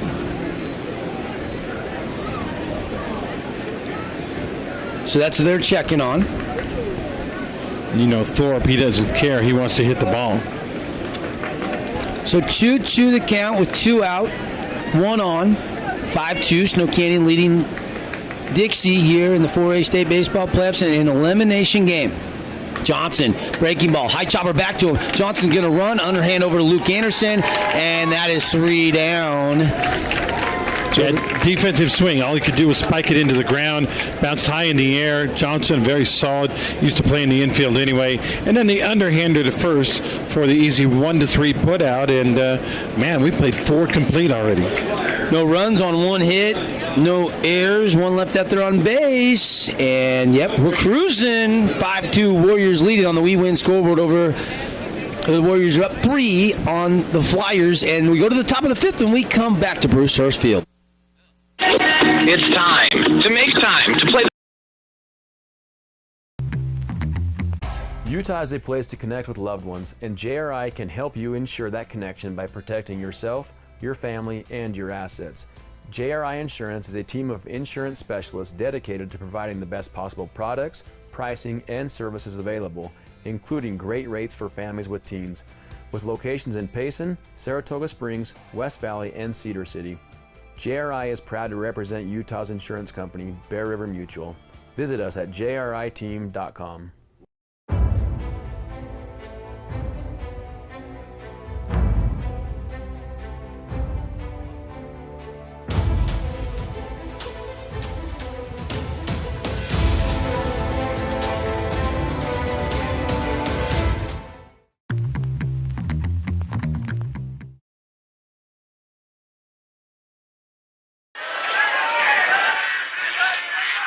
Lay Volkswagen.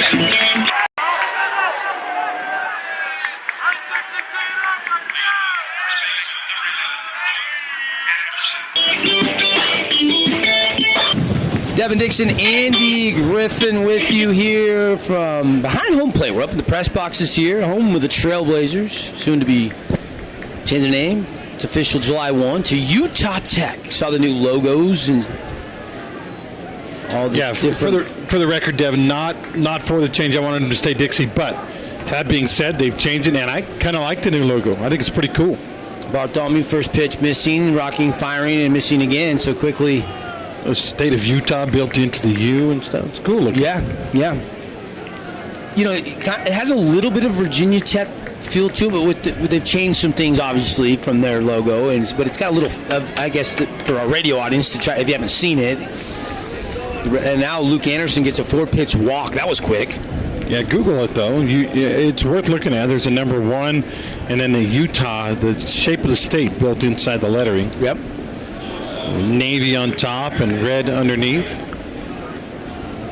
Blazers are in the middle of a 10-day road trip. They're playing their last 3 WAC games of the season at Cal Baptist today, tomorrow, and Saturday.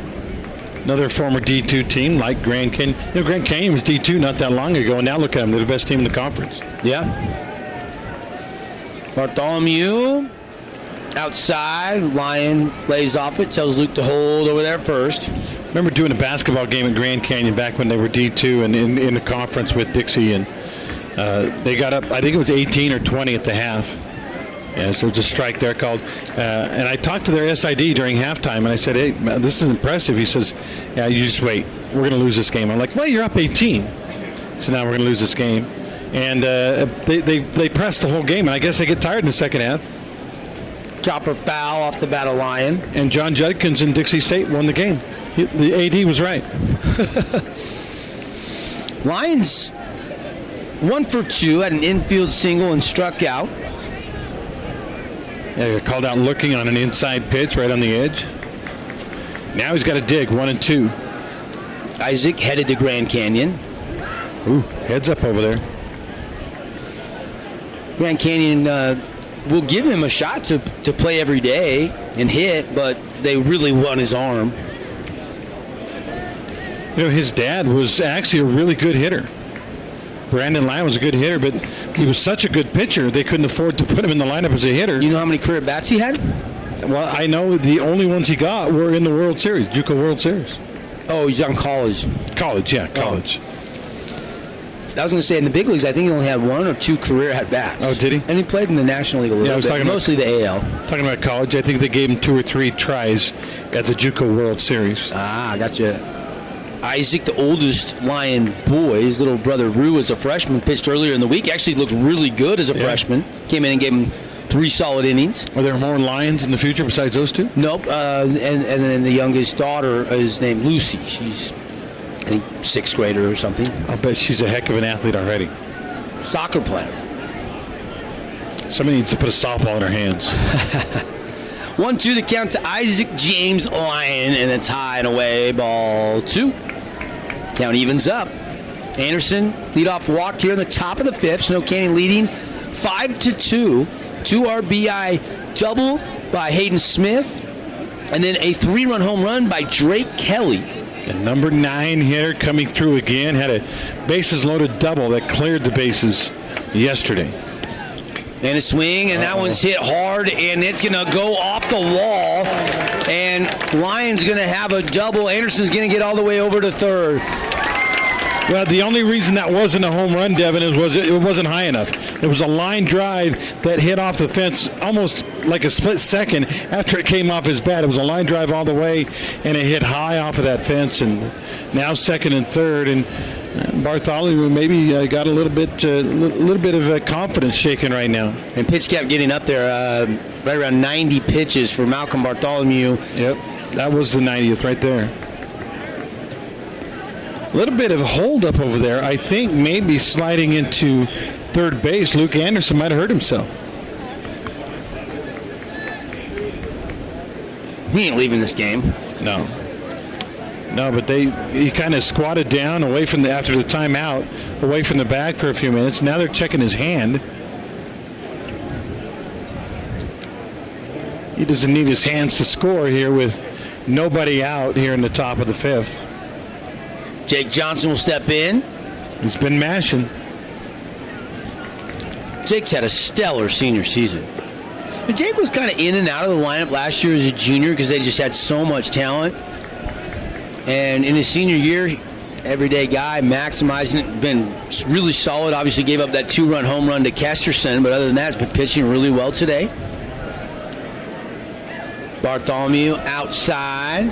Wind picking up a notch or 2, isn't it? Yeah. I talked to Jake after the game yesterday. I said, did that loss to Bear River back on Monday, did that make you mad? He said, no, we weren't really mad. He said, we weren't swinging it the way we know how in that game, and we just wanted to fix it. Breaking ball for a called strike, 2-1 now to Jake. And they did fix it.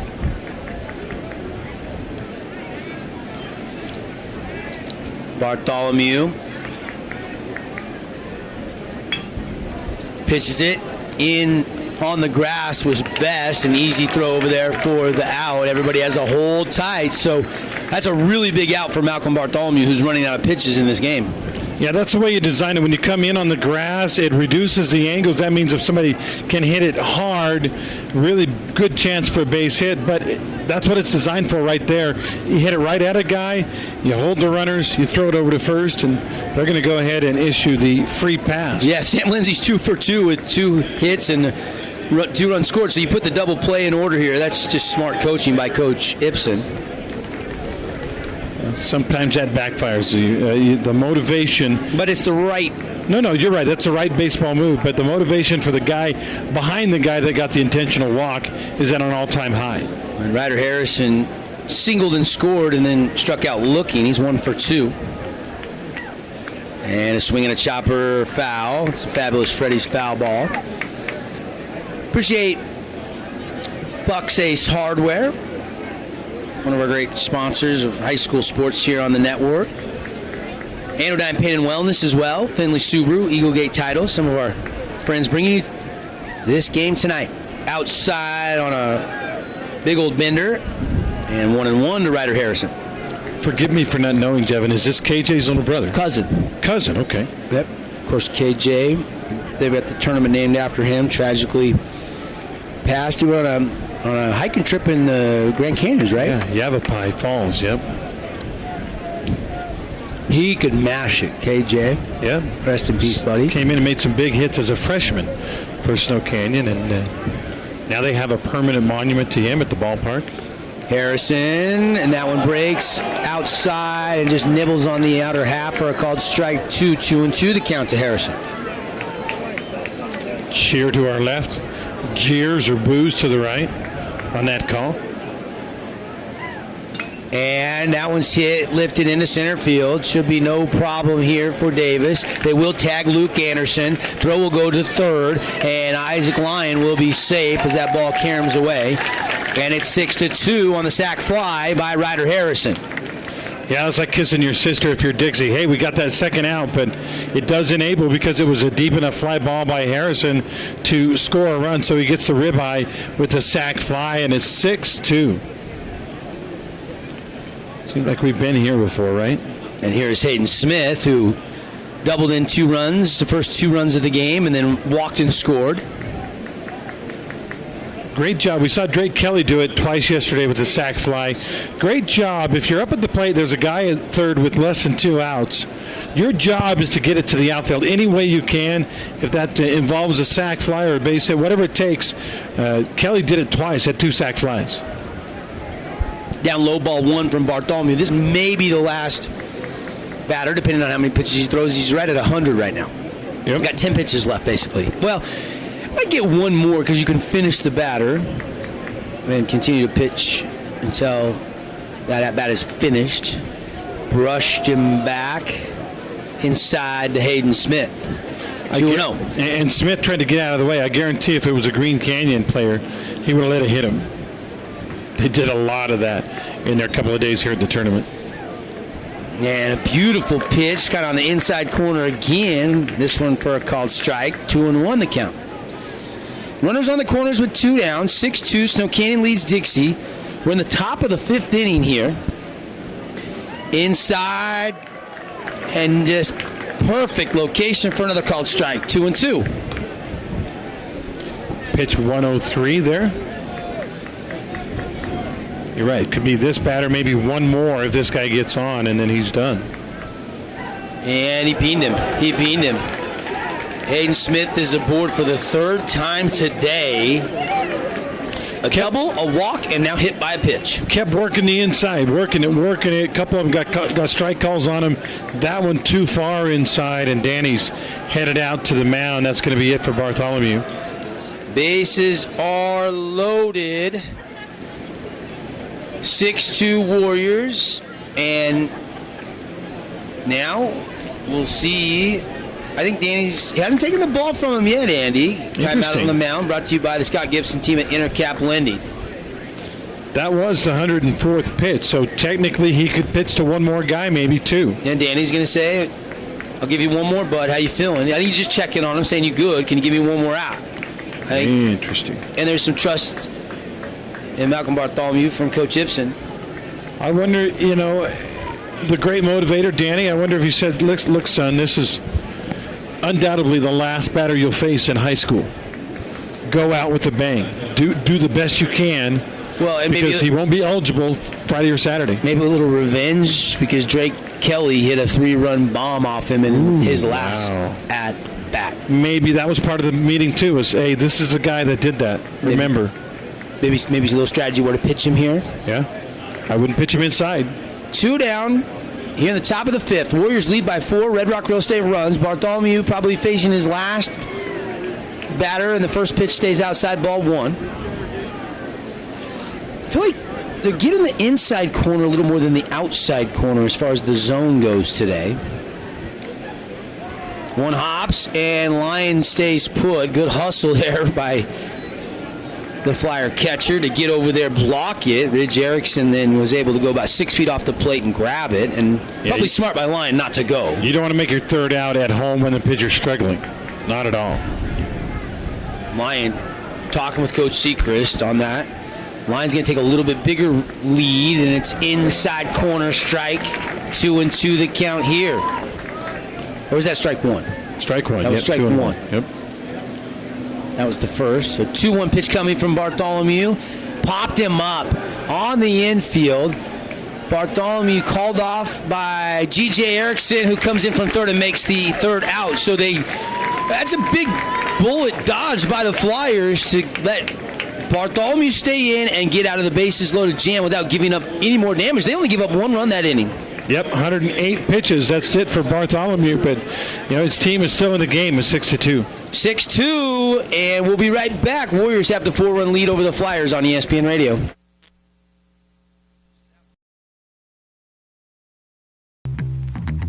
Hey, time out. I've got a loan for you. Scott Gibson here with Intercap Lending. Put me in the finance game to work for you. No matter what you're looking for, to build, buy, or refinance, I can help. So don't drop the ball and let me, with my 25 years experience, go to work for you. 435-619-8080. Right now is the time to improve and get ready for the upcoming basketball season. And the best facility with brand new floors and top-notch training is at Nets on Fire inside the Be More Complex. Get small group training with elite coaches. It's time to improve your game. Just visit netsonfire.org. Get Floored is excited to partner with Region 10 Football. Being a local company, they love local sports. Are you looking to remodel your home? Well, it's a great time. If you're looking to upgrade or update your home, it's time to get floored. Visit getflooredsouthernutah.com for a free quote.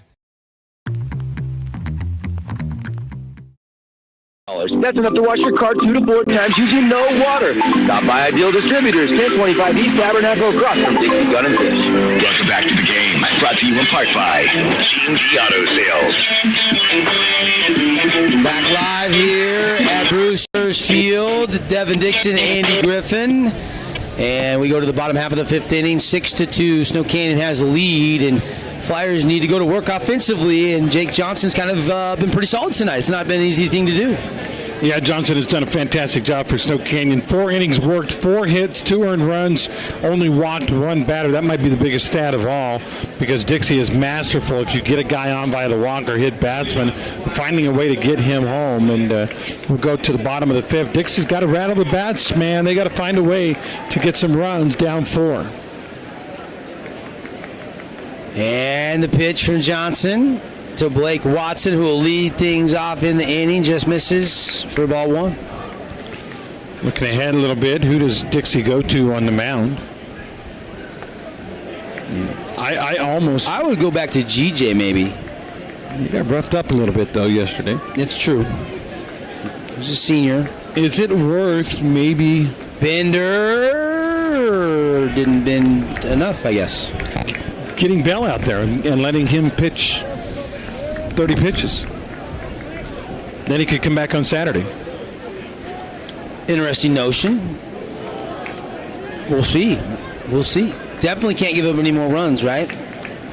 Yeah, down 6-2, and your offense has been, okay is all. Not great. Actually, Derek Kesterson has been the entirety of the offense with his 2-run homer. And that pitch missing, ball 3. 3-2 the count. Bell, Bartholomew, Yates, Whitney, GJ, Acuna, Thorpe. Those are the guys that pitched varsity during the year. Okay. Now you got other young guys that probably doing some big things in JV. Blake Watson draws the walk, and that's a good thing for the Flyers. Lead off walk. They need base runners. Yeah, you want your number 8 guy to find a way, whatever it takes, hit batsman, walk, error, base hit, catcher, whatever you can do, catcher interference, get him on base, and especially when your number 9 hitter can do what this guy can do.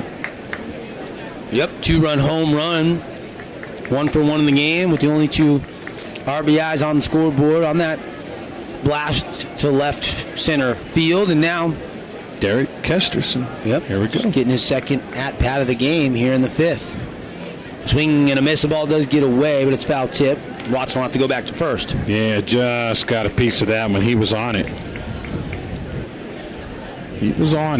But just under it. Look at that flag whipping out there. Again, if you can get one in the air to left and it stays fair, it's going to be gone.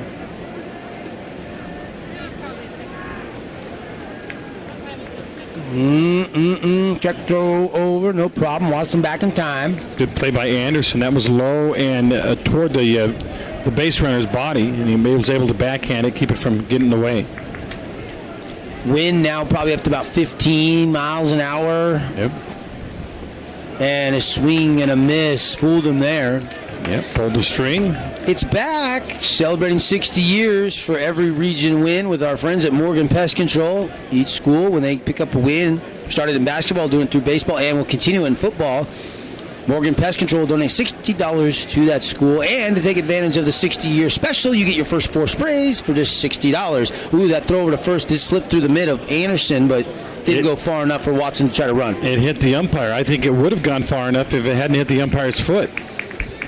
Might have been over there near the bullpen, and Blake Watson would have gone to second. So 0-2 the count to Kesterson. Johnson with the pitch, and he swats it foul. Golfed that one down there foul. Yeah, that was low and away, and just trying to protect the plate, although that was going to be a ball, and it's a foul now. Kesterson, the right fielder, a 2-run shot. Momentarily tied it.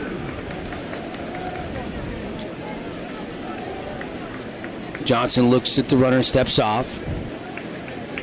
Usually Coach Vest is down there as the first base coach, but I believe, is that Chunner Nyberg that's the first base coach out there right now, or is that Coach Vest? I can't tell. If you can recognize him from the pose he's in right now, I'd be impressed. 0-2 pitch from Johnson. Bender fouled straight back. Staying alive was Kesty. A great piece of hitting. We were talking about him and how he's gotten better and better and better this year. Those last 2 pitches are probably strikeouts first third of the season, and somehow he's getting a piece of them. Back to the top of the order, Shea Anderson. But Kesterson staying alive, and now 0-2 pitch again, and he slaps it right to short. Over to second. They'll try to relay and double play. 6-4-3. Had to have a strong relay throw over there at second base, and that's exactly what they got. 6-4-3 on the putout. Solid defense by the Warriors, who are starting to think about championship tomorrow. A lot of baseball left, but 6-2 lead and a double play. That's big. You get the leadoff man aboard, and then you erase it. That's the second double play that Isaac Lyon and Cruz Seacrest have turned in this game. Here is Shea Anderson. Still wearing the long sleeves. And first pitch swing in, and that's going to be popped up, twisting towards the line, stays fair territory, and that is out as it squoze out there in left field, and that inning changed quickly, didn't it? Yeah, we were looking at rally, maybe. No runs. And just like that, double play and a flyout. No runs, no hits, and nobody left on through 5 full innings. Warriors have the 6-2 lead on the We Win Injury Loss scoreboard. We'll be back to Bruce Hurst Field, home to the 4A State Baseball Championships after this timeout.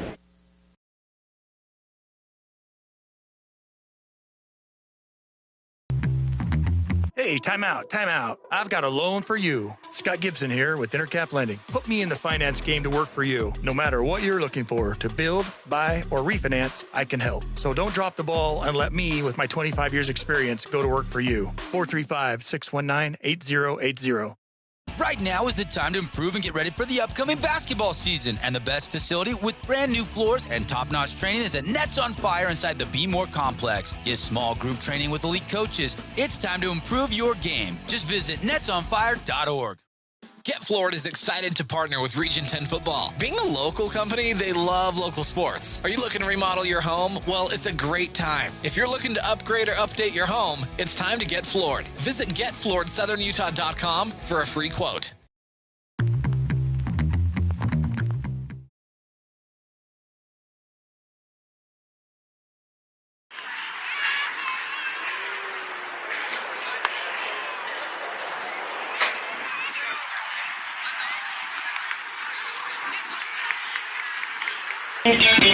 Glad you're with us here on your home for high school sports, the Vegas Knights, the Utah Jazz, the Las Vegas Raiders, the Dixie State Trailblazers, and the 4A State Championships. He's Andy, I'm Devin. Glad you're with us here. We moved to the 6th and a 4-run 6-2 lead for the Warriors, Andy.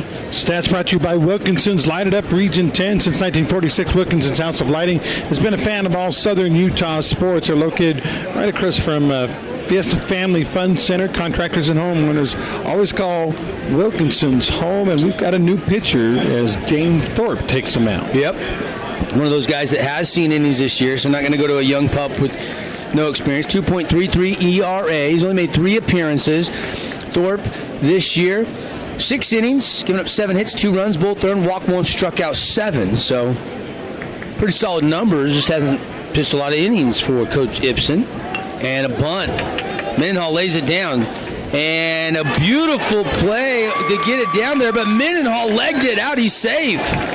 Erickson got to the bunt, the catcher, and fired a clothesline bullet. It still didn't get there in time.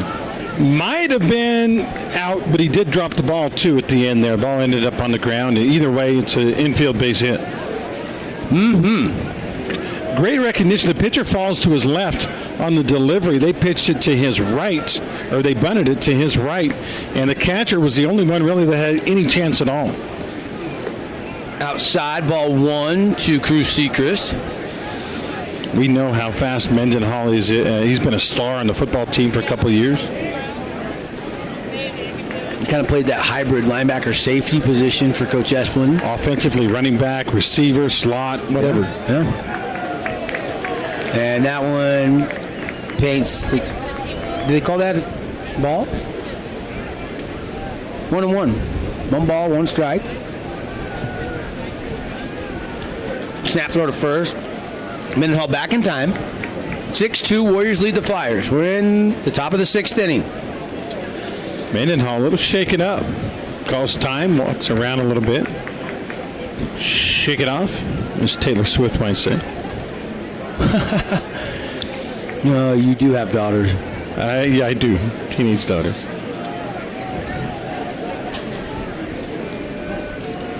Dainthorpe in relief, comes with the fastball. And high, I think, 2-1. I can see, I'm to the right side of the plate. I can see most of the plate, but I'm a little bit of an angle. That one's outside. That last pitch, maybe it was high because it looked like it was over the corner. Only 1 walk this year. Limited action, but 7-1 strikeout ratio. You'd be surprised if he gives this one up, although he's down 3-1. And a shot by Sechrist into right. Mendenhall's going to take a turn, and he's going to keep going to third. The relay is going to be in time. Sechrist will advance to second, but 1 away. And Coach Sechrist had the stop sign up. Mendenhall ran through it with that ball hit through the right side. It was hit really hard to right field, really hard. And, great job by Kesterson to get it into the cutoff man, the gun over to third base. And Sechrist Coach Sechrist a little bit bent over like, man, did he not see me? Who knows if that'll be a factor later on. And that play was really close. Like, where was the foot? The tag was up on the shoulder. The foot was near the bag. I mean, the home plate umpire was in position. He hustled down and was right on top of the play, and he rung him up. He's out. I'd like to see it in slow-mo, but we'll go with it. It was close, though, wasn't it, AG? Yeah, and that umpire was way closer than we were. Yep. And quickly, pitch 1 to Luke Anderson, missing. A lot of games we've done this year, Devin, we've actually been within about 20 feet of home plate, and so when you play at the plate, we have a pretty good perspective. But where we are now, not so much. Yeah, a little further up. And they call ball 2 there. I think some Flyer fans thought that was a pretty good pitch. And a swing and a miss from Luke Anderson. He was trying to make it 8-2 right there. That was a full-on everything you got swing. Trying to send it? Mm-hmm. Over the Bruce Hurst scoreboard. We'll be sending it at the Utah State Long Drive June 3rd and 4th out at Coral Canyon. Invite everybody to come out. You can sign up at the course and come see how far you can hit a golf ball. I'd like to see some of these baseball players crank a golf ball. I bet there's a few of them that can crush it. Yeah, Long Drive coming up. Coming up a week from Saturday is the Top Gun Maverick premiere. We've actually got the whole theater rented out. So ESPN fans, KDXU fans, B, Star, New Country, going to be there watching the brand new movie. That's next Tuesday, the 27th? Next Saturday. Next Saturday. Saturday, 3 o'clock. Oh, good. So we got time next week to give some tickets away. Mm-hmm. We haven't had a show all week because of the baseball coverage. You guys have been preempted. Yeah. But that's okay. It's been fun. I've got 10 to give away on KDXU. I think you've got 10 to give away on ESPN. Nice. I've been wanting to see that for like 2 years. It seems like it's taken forever. Oh, it has. Yeah, it has. That one missing. So now 3-2 to Luke Anderson.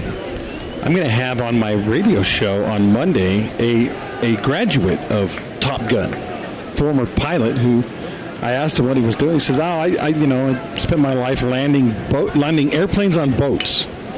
Pop Luke up into center field. Jaden Davis coming in hard, has a charge it, diving, and makes the catch. Did the wind switch? That came straight up, straight down. Looked like he had a can of corn, and it ended up being a pretty tough play. Yeah, came hard. Actually, lost his bounce a little bit as he gloved it, but great body control to keep the ball in the mitt. And now 2 down. No runs across yet this inning. This is big. And here is Lyon. I can't believe we're in the top of the 6th already. This game has gone lightning fast. Yeah. I would say, though, Devin, you're right. Any runs here, right now, you always want to be what I call grand slam proof. 4-run lead, Dixie hits a grand slam, it's tied. 5-run lead, you're grand slam proof for Snow Canyon. And that one in the dirt. Good eye by Lyon. This came in down low. Good block by Ridge behind the dish for the Flyers. 6-2 our score. Top 6, 2 down. Sechrist in scoring position out there at second. The big play in the inning was Mendenhall getting thrown out of third. And there's a strike on the outside part of the zone. Lyon sees the count even up 1-1. Lyon today, 2 for 3 with a double and a single. And there's strike 2. Well, he didn't like that when he turns around and maybe says something or to the umpire, or maybe just under his breath toward the umpire. Or maybe just asked him where was that at, you know. We don't know what he's saying, but did not like the call. Sechrist at second. This is big here. Lyon has been red hot. Base hit. Probably makes it 7-2. Thorpe in relief of Bartholomew. Rocks, fires, breaking ball, chopper, fabulous Freddie's foul ball. What a great piece of hitting, because Lyon was not going to swing on that. It looked like a ball all the way, and then he noticed with his quick hands, he's like, ooh, that might cut the inside part of the plate with the breaking ball. So I just got to put this thing away, and so he fouls it. Well foul, no chance to do anything with it, but he recognized and saved the AB. Everything resets, count stays 1-2. 1 on, 2 out, 4-run lead for the Warriors. Wind up and the pitch, another chopper towards the Flyer dugout, and another fabulous Freddie's foul ball. Don't forget to stop by, fuel up, grab your snacks, get your car washed, and get those coupon books while they're on sale through Father's Day at 30% off. It was a little bit more of an offensive swing than the last one. The last one was definitely a defensive swing. That one he was just out in front. Pace is slowing a little bit here. Everything becomes a little bit more tense. Later stages of this game. Thorpe rocks, fires, and the shot, but right to Anderson, who stabs it. Lined out to second by Lyon. That'll end the inning. Frozen rope, Devin, by Isaac. He got all of that one, but it was on a line, and Shea Anderson barely had to move. No runs on 2 hits, and they leave 1 out there on base, and we go to the bottom of the 6th. Flyers need to rattle the bats. Down 6-2 on the We Win Injury Law scoreboard. The real estate market in Southern Utah is booming. Before you sell, talk to a Red Rock real estate agent to see what your home is worth. You may be surprised. If you're looking to buy a home, check out all their listings at redrockrealestate.com. Voted the best real estate company in Southern Utah 2 years in a row. Red Rock Real Estate. Simply Wisdom Teeth is all they do, and they always make it simple. With everyday pricing at just $899 for all 4 wisdom teeth removed, including sedation, they've got over 600 5-star Google reviews. For appointments, call 635-1243 or visit simplywisdomteeth.com. This is Tyler from We Win Injury Law. We win for you, period. If you have been in a motorcycle accident, car accident, hit by a semi-truck, or bitten by a dog, we will fight and win for you, period. Visit 435wewin.com to have me look at your case. Pediatric Dentistry are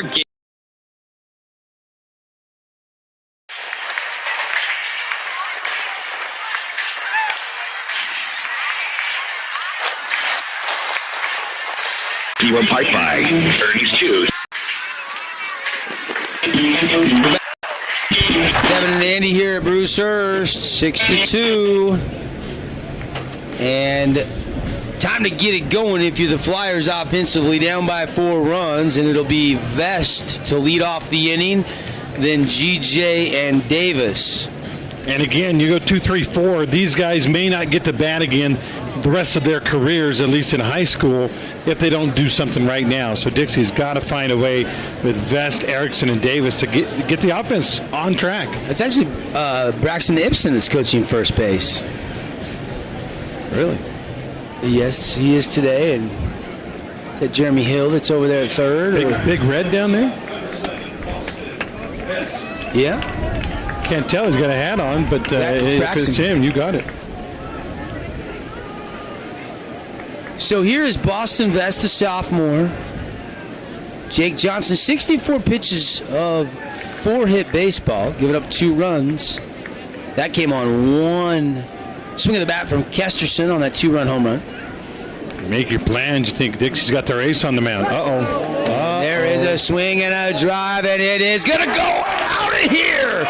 Yahtzee, another solo shot home run for Boston Vest. We've said it all game long. If you get it up in the jet streams in left field, kiss it goodbye. That's probably a double off the fence without the wind, but it's a home run on this day, and now it's a 6-3 game and a glimmer of hope. The door cracks open slightly for the Dixie Flyers. That's called rattling the bats. Yeah. Now they need a couple more of those.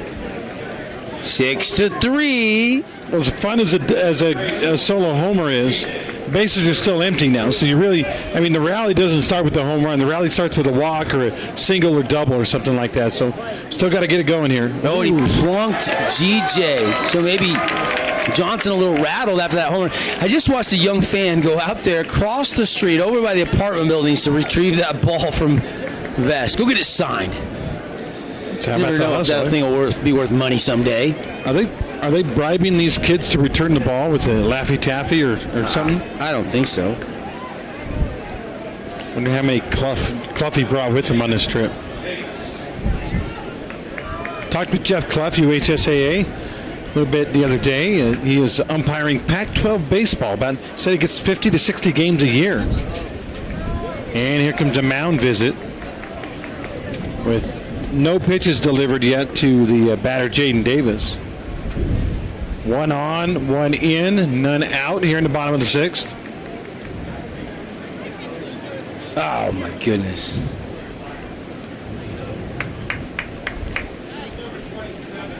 '27 is Swenson, and he may be coming into pitch area. Do we have a pitching change or no? I don't think so. I don't think yet. Not yet. It's not the head coach out there. It's the pitching coach, Brandon Lyon. Makai Swenson has been the one. He's been the guy in the bullpen. So clearly, you would think he's the guy that's going to come in when they do, if they do decide to go get Johnson. He's still got plenty of pitches. Yeah, I was going to say it's not a pitch count thing. It's just a matter of can he calm down. He's been brilliant so far. 3 runs through 5+ innings. He has outdueled Bartholomew for sure. And Johnson, 5.56 ERA this year. He hadn't thrown a lot, but ERA was up there. But he looks like he's dialed in today pretty good. 2 home runs, 2 mistakes, and that's it. Yeah, he's really done a nice job. Johnson delivers and a swing and a miss by Davis. 0-2. We saw in that Pineview game, though, Aiden Mace, where he was brilliant through 5+, and ran out of gas. They got to him in the 6th. Yeah. Maybe that's where we're at with Johnson. Maybe he's running out of gas a little bit. We'll see. 0-2 pitch to Davis. Swing and a miss, strike 3. Wow. Whatever lack of concentration on that home run to Vest, he got it back. Holy smokes, that was a great 3 pitches. And here is Logan Levitt. Levitt, 1 for 2, singled. And was stranded back in the 4th.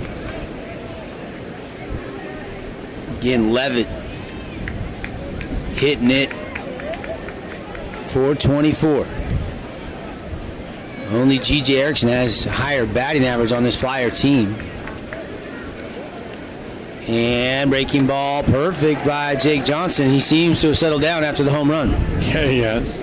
Remember, he home run and then he hit a guy, not intentionally, but since that hit batter, he has been pretty much perfect.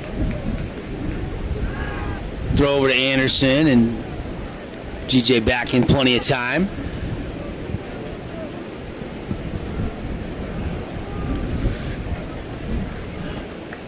Johnson looks back at the runner, sets his feet, rocks, fires. Swing and a miss by Levitt. Big cut. Yeah, great pace on that one. Levitt maybe a little mad at himself because he saw the ball pretty well, but he didn't judge his speed correctly, and I don't think Johnson's tired. He didn't look tired on that pitch at all. Johnson, hair flapping in that 15 to 18 mile an hour breeze has kind of been picking up this afternoon.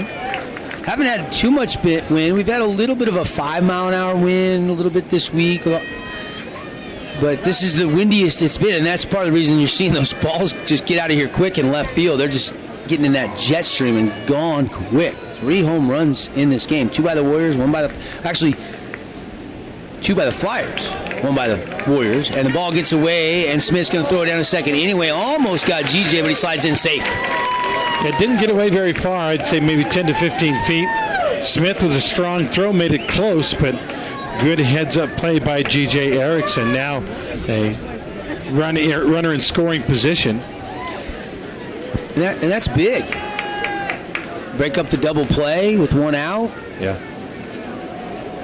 Levitt should see something around the zone on one of the next 2 pitches. Count is even at 2-2.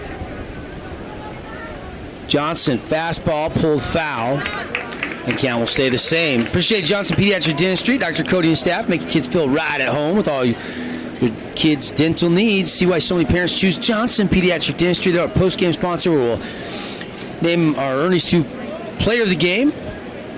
Pick our AWP Playmaker play of the game. Get you all the final Wilkinson stats and set the table and preview tomorrow's state championship game. Will it be the Flyers or the Warriors facing the Mustangs of Crimson Cliffs? And again, a lot of Mustang players, and I'm sure some of the coaches watching this game, anticipating who they will get. I'm sure if you ask Coach Abbott, he would say, I don't care who we play.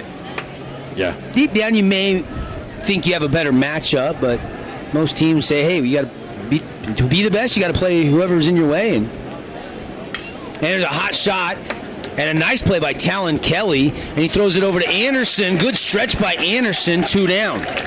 Yeah, Kelly doesn't get to play that much. He's a great hitter, actually 390 on the year. And Coach Seacrest was talking about how, man, I'd like to find a place for him to hit, but everybody's hitting the ball so well. How can I do that? So Kelly, only chance is to make a difference in the field. That time, great job. Fielded the tough shot, looked at the runner, looked him back to second, and then threw over just in time to first base. Kind of bounced up chest high, but he met it and blocked it up against his chest, it looked like, and then really got in there quick for the transfer out of the mitt. You don't do that unless you fielded literally thousands of ground balls over the years. He's just a sophomore, too. So 2 away, and here is Erickson. Ball gets away. Smith never saw it. Johnson came into the plate to grab it, but GJ was not running. Yeah, it went forward into the field of play, and that's why Smith couldn't find it. But you're right, Johnson saw it all the way, and Erickson would have been out at third if he tried to go. State Championship Baseball here on 97.7 ESPN and on the live stream, brought to you by Ideal Home and Paint. We're in the 6th. And a swing and a drive. And this off the bat of Ridge Erickson is going to go out of here. Fly away baseball. And it's a 1-run game, 6-5. Well, Ridge hadn't really looked like he was that comfortable in the batter's box, but he was thinking fastball. And with the runner on second, he got the fastball. And with the wind behind him, that thing was a no-doubter. And holy smokes, Devin, why in the world would we think this game would be anything different than what it is right now, 6-5? That started the home run and solo shot. GJ got hit by pitch, got down there to second. And now a 2-run blast by Erickson. And you just know when you pull it into left, when you hit it high and solid, it's gone. Yep. And there goes the same kid across the street to retrieve another home run ball. Man, give that kid a Slurpee or something. It flew off the Jeep. 2-hopped the Jeep across the street. That white one, that white Jeep. I don't know if our camera people can hear us or see that, but it's parked in front of the complex. It went 1-2 off the pavement. So it went, I don't know how far that is. Should have brought my rangefinder from my golf bag, huh? Yeah. They're not going to go get Johnson. Johnson going to stay in and pitch here. Nobody on base. The long ball is in effect today. That is the 3rd home run. Gotta love it. Kesterson had a 2-run shot. Vest the solo shot, and then that 2-run shot by Ridge. Don't forget Drake Kelly's on the other side. He's got a 3-run bomb. Yep, so 4 total, but 3 by the Flyers, and it's got them back into this game. We got late drama here from Bruce Hurst Field. Maybe a little ironic because it's Snow Canyon that's known for the long ball. They've got 30 this year coming into yesterday's game. Breaking ball, pretty there from Jake Johnson. 2-1 the count now on Dane Thorpe, who's trying to help his own cause since he's in the pitch. In relief of Malcolm Bartholomew. Johnson, swing and a miss. He change up there? Yeah, pulled the string. That thing looked like a fastball, came out of his hand like a fastball, but was going 75 instead of 85. 2-2. Warriors lead 6-5, and Johnson wanted it. Both left side infielders started headed for the dugout. Umpire froze though, and now we've got a full count.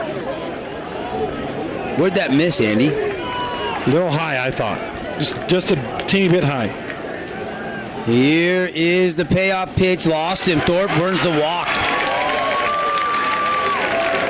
Something to be said for patience. Maybe it was a strike 3. Who knows? But the umpire didn't call it, and the patience of Thorpe earns it. And here comes Reed Sechrist, and I think we've seen the last of Johnson.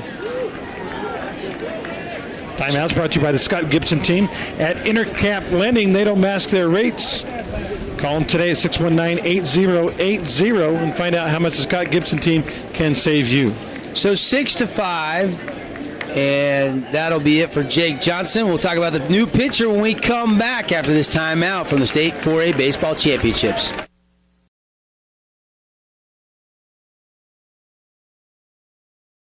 Like PPG, Pratt & Lambert, and Cimarron Floor Epoxy Coatings. Ideal has that. Check out their Paint Design Center, 4096 South River Road, or call 656-0801.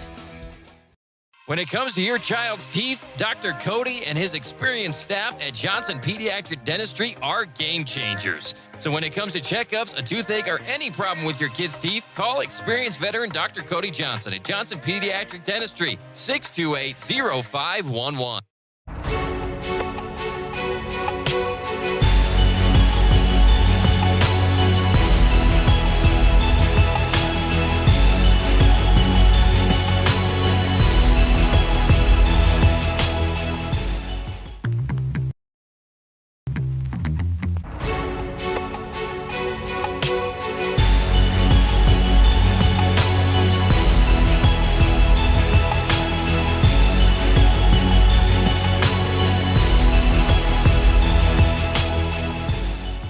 Hey Southern Utah, Tyler here, Boulevard Home. We wanted to take this time to thank you for voting us the best furniture and appliance store in Southern Utah again this year.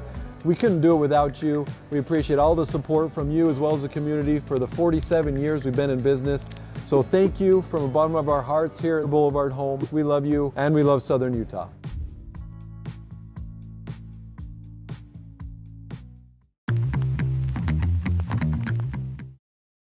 The line on Jake Johnson is 5 2/3, 84 pitches, gives up those 6 hits, 5 runs, all earned, struck out 3, walked 3, and they got 3 bombs off of him. And here is now Makai Swinson. Swinson, 3.00 ERA, 31 Ks, 17 walks this year. He's seen some work, Andy. I've seen Mackay a little bit throughout the season, and so he's got some experience. Worth noting, Johnson cannot take a loss in this game, but he is, and he would get the win. He is responsible for that one base runner at first, so he could end up with a no decision if that guy comes around to score and tie it. Just looking to see how many innings of work Mackay had pitched, and he's pitched 21 innings, giving up 14 hits, 13 runs. Only 9 of them have been earned. Numbers on Mackay. A sophomore. Big spot. And the fastball missing, ball 1. This is right on the top of the list. If you're thinking about coaching and you want to put your career on, 15-year-olds, so be it. I couldn't do it. High ball 2.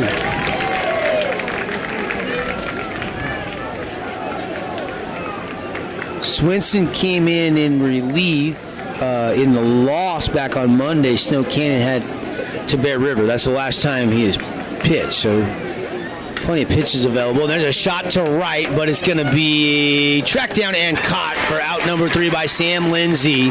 So the Warriors give up 3 runs on 2 hits, but they still trail by 1. We played 6 full innings on the We Win Injury Loss scoreboard. Snow Canyon up by 1 run, 6-5. We'll be back for the 7th on ESPN Radio and the live stream. Utah is a place to connect with loved ones, and JRI can help you ensure that connection by protecting yourself, your family, and your assets. JRI Insurance is a team of insurance specialists dedicated to providing the best possible products, pricing, and services available, including great rates for families with teens. With locations in Payson, Saratoga Springs, West Valley, and Cedar City, JRI is proud to represent Utah's insurance company, Bear River Mutual. Visit us at jriteam.com. Need an appliance or two? AWP's got you. Check out the remodeled expansive showroom, highlighting the Cafe series with colors like matte black, matte white, and modern glass. Make your kitchen stand out. Come see the local boys at AWP across the freeway from the Bloomington Walmart. Take advantage of the Sky Mountain radio-only special. 18 holes with carts, get lunch and range balls. It's all included for just $49 per player. Call for tee times and all the details at Sky Mountain Golf Course in Hurricane. Welcome back to the action. Brought to you in part by Ideal Home and Paint. Welcome to the 7th inning, everybody. 1-run game. Winner moves into a best-of-3 series with the Mustangs. We're gonna have elation and we're gonna have heartbreak. Yeah. When this one ends. One team is gonna be exuberant, the other team's gonna be heartbroken. That's why we love sports, though, right, AG? You got the defending champs, Snow Canyon. Really an up and down year. Injuries have taken their toll, but they're on the cusp of moving to the championship series. You got Dixie, who has been so good this year, finding a way almost every time out. 11-1 in region play, and it comes down to this 6-5, top of 7. Swinson is going to hit because he came in for Jake Johnson. He's going to lead off with a base hit, and he's going to turn and go to 2. The ball was bobbled, and Swinson has a leadoff double. Are you going to call it air? Single in there. Little mistake out there and left by Watson as he kind of shot away from him. It's tricky out there with the wind. Uneven grass at times. Riker Gates is going to quickly pop out and be an InfoWest speed-up runner. Speed up your internet with high-speed internet service at your home. New customers save $50 through the end of May. Get that gas card and go fill up your tank. And how big would an insurance runner to be here for Snow Canyon? With the way the wind's blowing out, I would not want to try to protect a one-run lead in the bottom of the inning. So this run could be monumental here. Is that Isaac Lyon warming up in the pen? It is. Isaac Lyon is warming up in the pen right now. Wow. I knew there was a sliver of chance he could pitch. Bender from Thorpe called strike on Sam Lindsay. And you say, but why would they burn him now? Well, you know what? If he pitches just a few pitches, he'll be good to go for a Friday or Saturday. Probably just a matter of pain management for Isaac with that rib problem. Thorpe Bender, beautiful. Lindsay frustrated with himself. Now, Ryan is not alone. Somebody else is in the pin, too. I want to note that. I asked Brandon on Monday, I said, is he going to pitch? He said, we don't have a plan to pitch him. I said, is there a circumstance he could? As this ball is popped up by Lindsay in the infield, Anderson comes over and makes the out. I'll tell you, it's an adventure, though, when the ball goes in the air. Looked like that was going to be an easy pop out to first base, and the wind just kind of rolling around and blowing, and ended up blowing over to Anderson, who made the solid catch, but that wasn't easy. Here is the DH, Ryder Harrison. I would not want to try to field a fly ball on a night like tonight. Gates in running at second. And swinging a pop-up. Maybe Gates can tag. Davis going to camp underneath it. And here comes Gates to fake the tag. And they throw to Vest. That throw was not on line to third. But we'll never know if Vest could have turned and relayed in time because Gates was not going. He just wanted to make him throw it. Thorpe has been very good in relief. These are good hitters from Snow Canyon. Well, you get the leadoff hit, and then quickly, how about Dane Thorpe getting pop up? And that leadoff hit, he was sitting on the fastball. He got it and jacked it to left. Here is Hayden Smith, sophomore catcher, and it got him. Barely. Must have gotten rid of jersey, maybe some skin. Definitely not a solid plunk. And Smith will go out for the speed-up runner, the catcher. Now 2 on, and interesting, the umpire goes and says something to Thorpe. I guarantee he didn't hit him on purpose. No way. No. I mean, good day. Double and 2 RBIs, a walk and a run scored. But he's been hit twice the last 2 at-bats. So Hayden Smith has been aboard 4 times in this game. There's zero chance you put him on board on purpose when you're down by 1 run. Drake Kelly has home run power, as we saw earlier. The 3-run shot to left and a ball from Thorpe. Crowd's starting to get into it now. That was a borderline call. So Canyon fans pretty happy it was a ball. Dixie fans pretty unhappy it was not a strike. Here comes the 1-0 pitch from Thorpe. Breaking ball, got him. Bases loaded, 2 down. Yeah, that one was a curveball. Not throwing that hard, but still hurts. And boy, bases loaded, 2 outs. And you go back to the top of the order in the red-hot Logan Mendenhall. I say red-hot because everybody in the Snow Canyon team has been swinging it. He got 11 hits in this game, by the way. They only had 13 in that 16-run outplay yesterday. And back to the top of the order, and Logan Mendenhall, nowhere to put him. Yellow Waggle with that bat. Fastball at the knees for strike 1. Can't hit him now. You hit him now, it's a run. So got to be careful. Maybe pitch him outside. 0-1 pitch. Mendenhall back up the middle. That'll score a run. Maybe 2. They put the stop sign on. The throw comes through, and it's 7-5. Warriors still have them loaded up. RBI single by Mendenhall. Yeah, it wasn't hit particularly hard. Wasn't hitting, in the air at all. Just a worm burner right up the middle. No chance for Vest to track it down. And now it is 7-5, and the task for Dixie in the bottom of the inning gets a little bit bigger. How about Swinson? I mean, comes in, gets the final out last inning pitching, then leads this off with a hit, and he's the guy that it's credit, even though they sped up run for him. And then a swinging here by Sechrist. This one going to be out there by Kesterson, and he's going to make the catch. So they get 1 insurance run. It's a 2-run game going to the bottom of the 7th inning. They got 1 run on 1 hit, and they leave 3 out there on base. And through 6.5, 7-5, Warriors lead the Flyers. Chance maybe to tie it up or walk it off. Stay tuned to find out when we come back. Tony Bolonovich here with another reason not to eat the Jimmy's Johns. These tryhards fresh bake their bread all day. Enough with the fresh baked nonsense. Stevie. You're dead to me! Jimmy John's, the sandwich of sandwiches. Camping World St. George is your #1 dealer in Southern Utah. Get your adventure started in the retail store with all your camping accessories. Find the largest selection of travel trailers and fifth.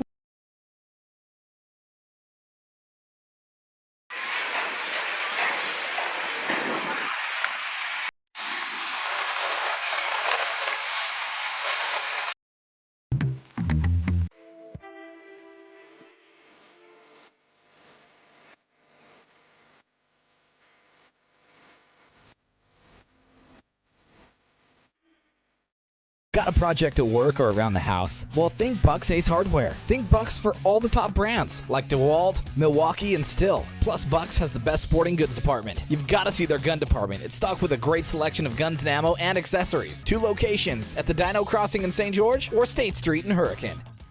Hey, it's Luke with Udine Associates at American Family Insurance. At Udine Associates, we love insurance so you don't have to. With a quick call, we can get you an instant quote with the right coverages. My team of licensed agents are ready to help you with better insurance from American Family. Give us a call at 435-251-9102. And a run scored in this game via that blast-off shot to left. And that insurance run means that even if Kesterson gets a hold of one again, Snow Canyon still has a lead, so this is big. Swenson, fastball called strike on the outside corner.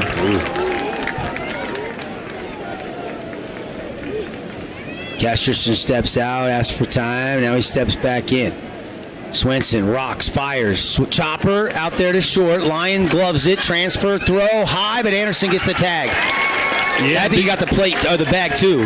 Because the throw was so quick, it was not a great throw, but first baseman Anderson had time to jump up in the air, catch the ball, land on the bag, and get the out anyway. That was big, even though it wasn't a great throw. The quick release saved Snow Canyon on that one. Here's Shea Anderson. He's 0 for 3. Struck out, grounded out, and flew out. Yeah, pretty quiet day for the irrepressible Shea Anderson. You bunt here? No. But you want him to be a little bit more patient. I don't think he's been very patient at the plate today. A little amped up maybe, huh? Dixie needs a base runner in the worst way. Can't hit a 2-run home run if nobody's on the bags. And remember, Boston Vest is due up next. Yeah, Shea needs to find a way aboard. That would make things very interesting. Swenson has other plans. Fastball, fouled up and out of play. It's a fabulous Freddy's foul ball. Now 1-2 on Anderson, and he's really got to find a way to get this thing in play. Put some pressure on the defense with the speed. You can't strike out here. Swenson just missing outside. Ball 2-2 the count. Anderson's not real tall. I could see the strike zone should be smaller for him. Here's the 2-2 pitch. Brushed him back, full count. Do not want to walk Anderson. No. Almost hit him there. Swenson. Working quick. He's ready. 3-2 delivery. Check the swing. Did he go? Yes, he did. Strike 3. 2 away. The Warriors 1 out away.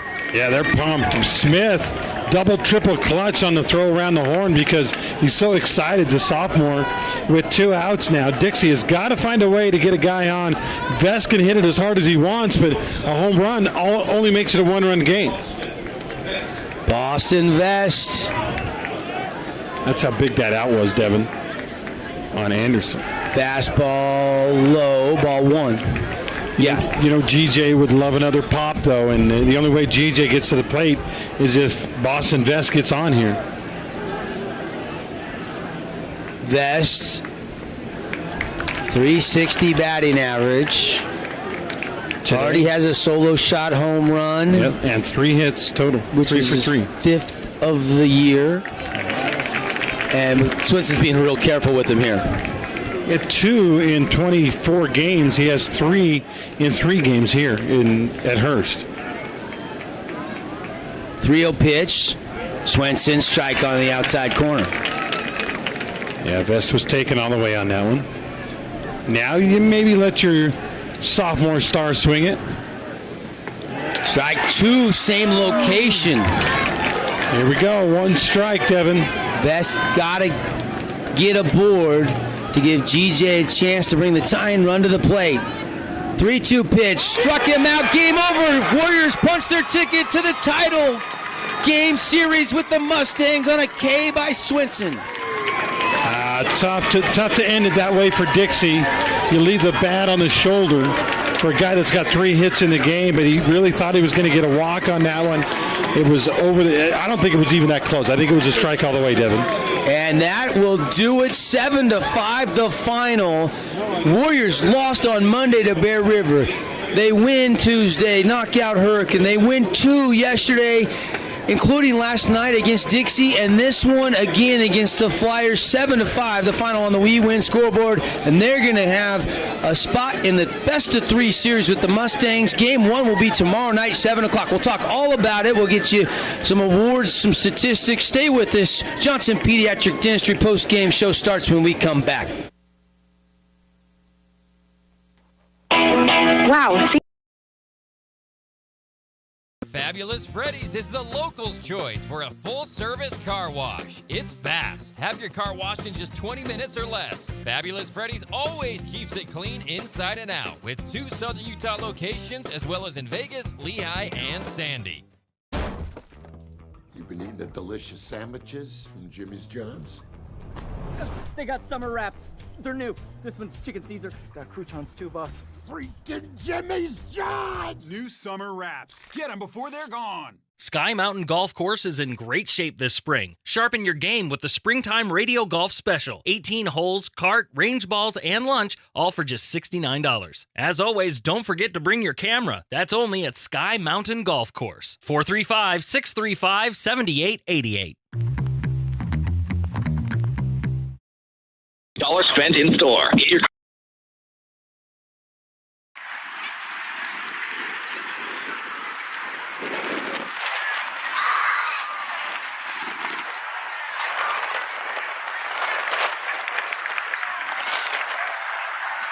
into the title best of 3 series against the Mustangs. Welcome into the Johnson Pediatric Dentistry post-game show. He's Andy Griffin. I'm Devin Dixon, and we just saw a heck of a ball game. And a final score, 7-5, and what a job by Jake Johnson getting deep into this game. And then how about Swinson coming in and making a big impact on the mound. And we saw 4 home runs in this game. Excitement all over the place, huh, AG? Yeah, you know, you look at the journey by Snow Canyon. I can't tell you how many times someone has asked me this year, hey, what's going on with Snow Canyon? What, you know, they're at 1.4-6 in region play. First game of the year in region play, they lost to Pineview. They got swept by Crimson Cliffs. You know, they did split with Dixie during the regular season, but lost a couple to Desert Hills. You're just like, is Snow Canyon going to pull out of the tailspin? Well, guess what, folks? Snow Canyon pulled out of the tailspin, and now they're doing loop-de-loops because they're headed to the championship series. Great performance. I mean, if we're talking player of the game, Devin, it's going to be hard to go anywhere but Jake Johnson. Even though Dixie got to him finally in the 6th, Jake Johnson did what we were hoping a 3rd or 4th or 5th guy would do, get your team deep into the game with a chance to win. The final line on the Snow Canyon starter, Jake Johnson, 5 2/3, 84 pitches, threw 61% of his pitches for strikes, gave up 6 hits, 5 runs, all earned, struck out 3, walked 3. But how about Mr. Swinson, the sophomore, coming in, 1 inning of work, 16 pitches, and strikes out. Strikes out 2 flyers there. Mm-hmm. Got the ground out to Kesterson to put him down 1-2-3 in the 7th and get the save. I think he hit somebody. That's the only bad thing. Or maybe that was Johnson actually that hit somebody. Bartholomew gets a... and Swinson also had that double, right? The insurance double. Yeah. Yep, because they wanted to leave him into pitch, so they didn't re-enter Jake Johnson, which had to have been a tough decision, right? Sure, because Johnson's been mashing the ball. Because Swinson, I mean, you look at Swinson hitting this year, He was 0 for 2. He's seen 2 varsity at-bats, and he comes up and gets a leadoff hit. And you know his adrenaline had to be pumping. Is that an award? Swenson's got to get some award, doesn't he? I mean, that hit combined with the couple Ks and working them out in the bottom of the 7th, 1, 2, 3. Maybe the strikeout is our AWP play of the game, or the double, either one, but... He went fastball on the outer half, and then struck Vest out looking with a curveball. Inside, yeah. And it was a good enough pitch that Vest didn't even get his bat off his shoulder. Thought it was going to be a ball. You look at the Wilkinson stats. Let's just hang on. Let's think about this for a second before we get to some of our awards. Just some Wilkinson stats for you. Vest obviously goes 3 for 4. Until that last at bat, he had been on base all day long. 1 run scored and an RBI on the solo shot home run. GJ didn't have a hit today. Jaden Davis didn't have a hit today. Rich Erickson goes 2 for 3 with 2 RBIs on that big bomb he hit. And Dane Thorpe officially goes 0 for 1 with a run scored, 2 walks. And Kesterson goes 1 for 3 with the 2 RBIs on his 2-run home run. So again, 3-run home run. Yeah. Kesterson was 3? No, Kelly's was a 3-run. Yeah, I was just doing Dixie stats there. Okay, that was Derek Kesterson, 1 for 3. My bad. 2 RBIs. Drake Kelly, 1 for 3, 3 RBIs. Hayden Smith goes 1 for 1 with 2 RBIs and a run scored.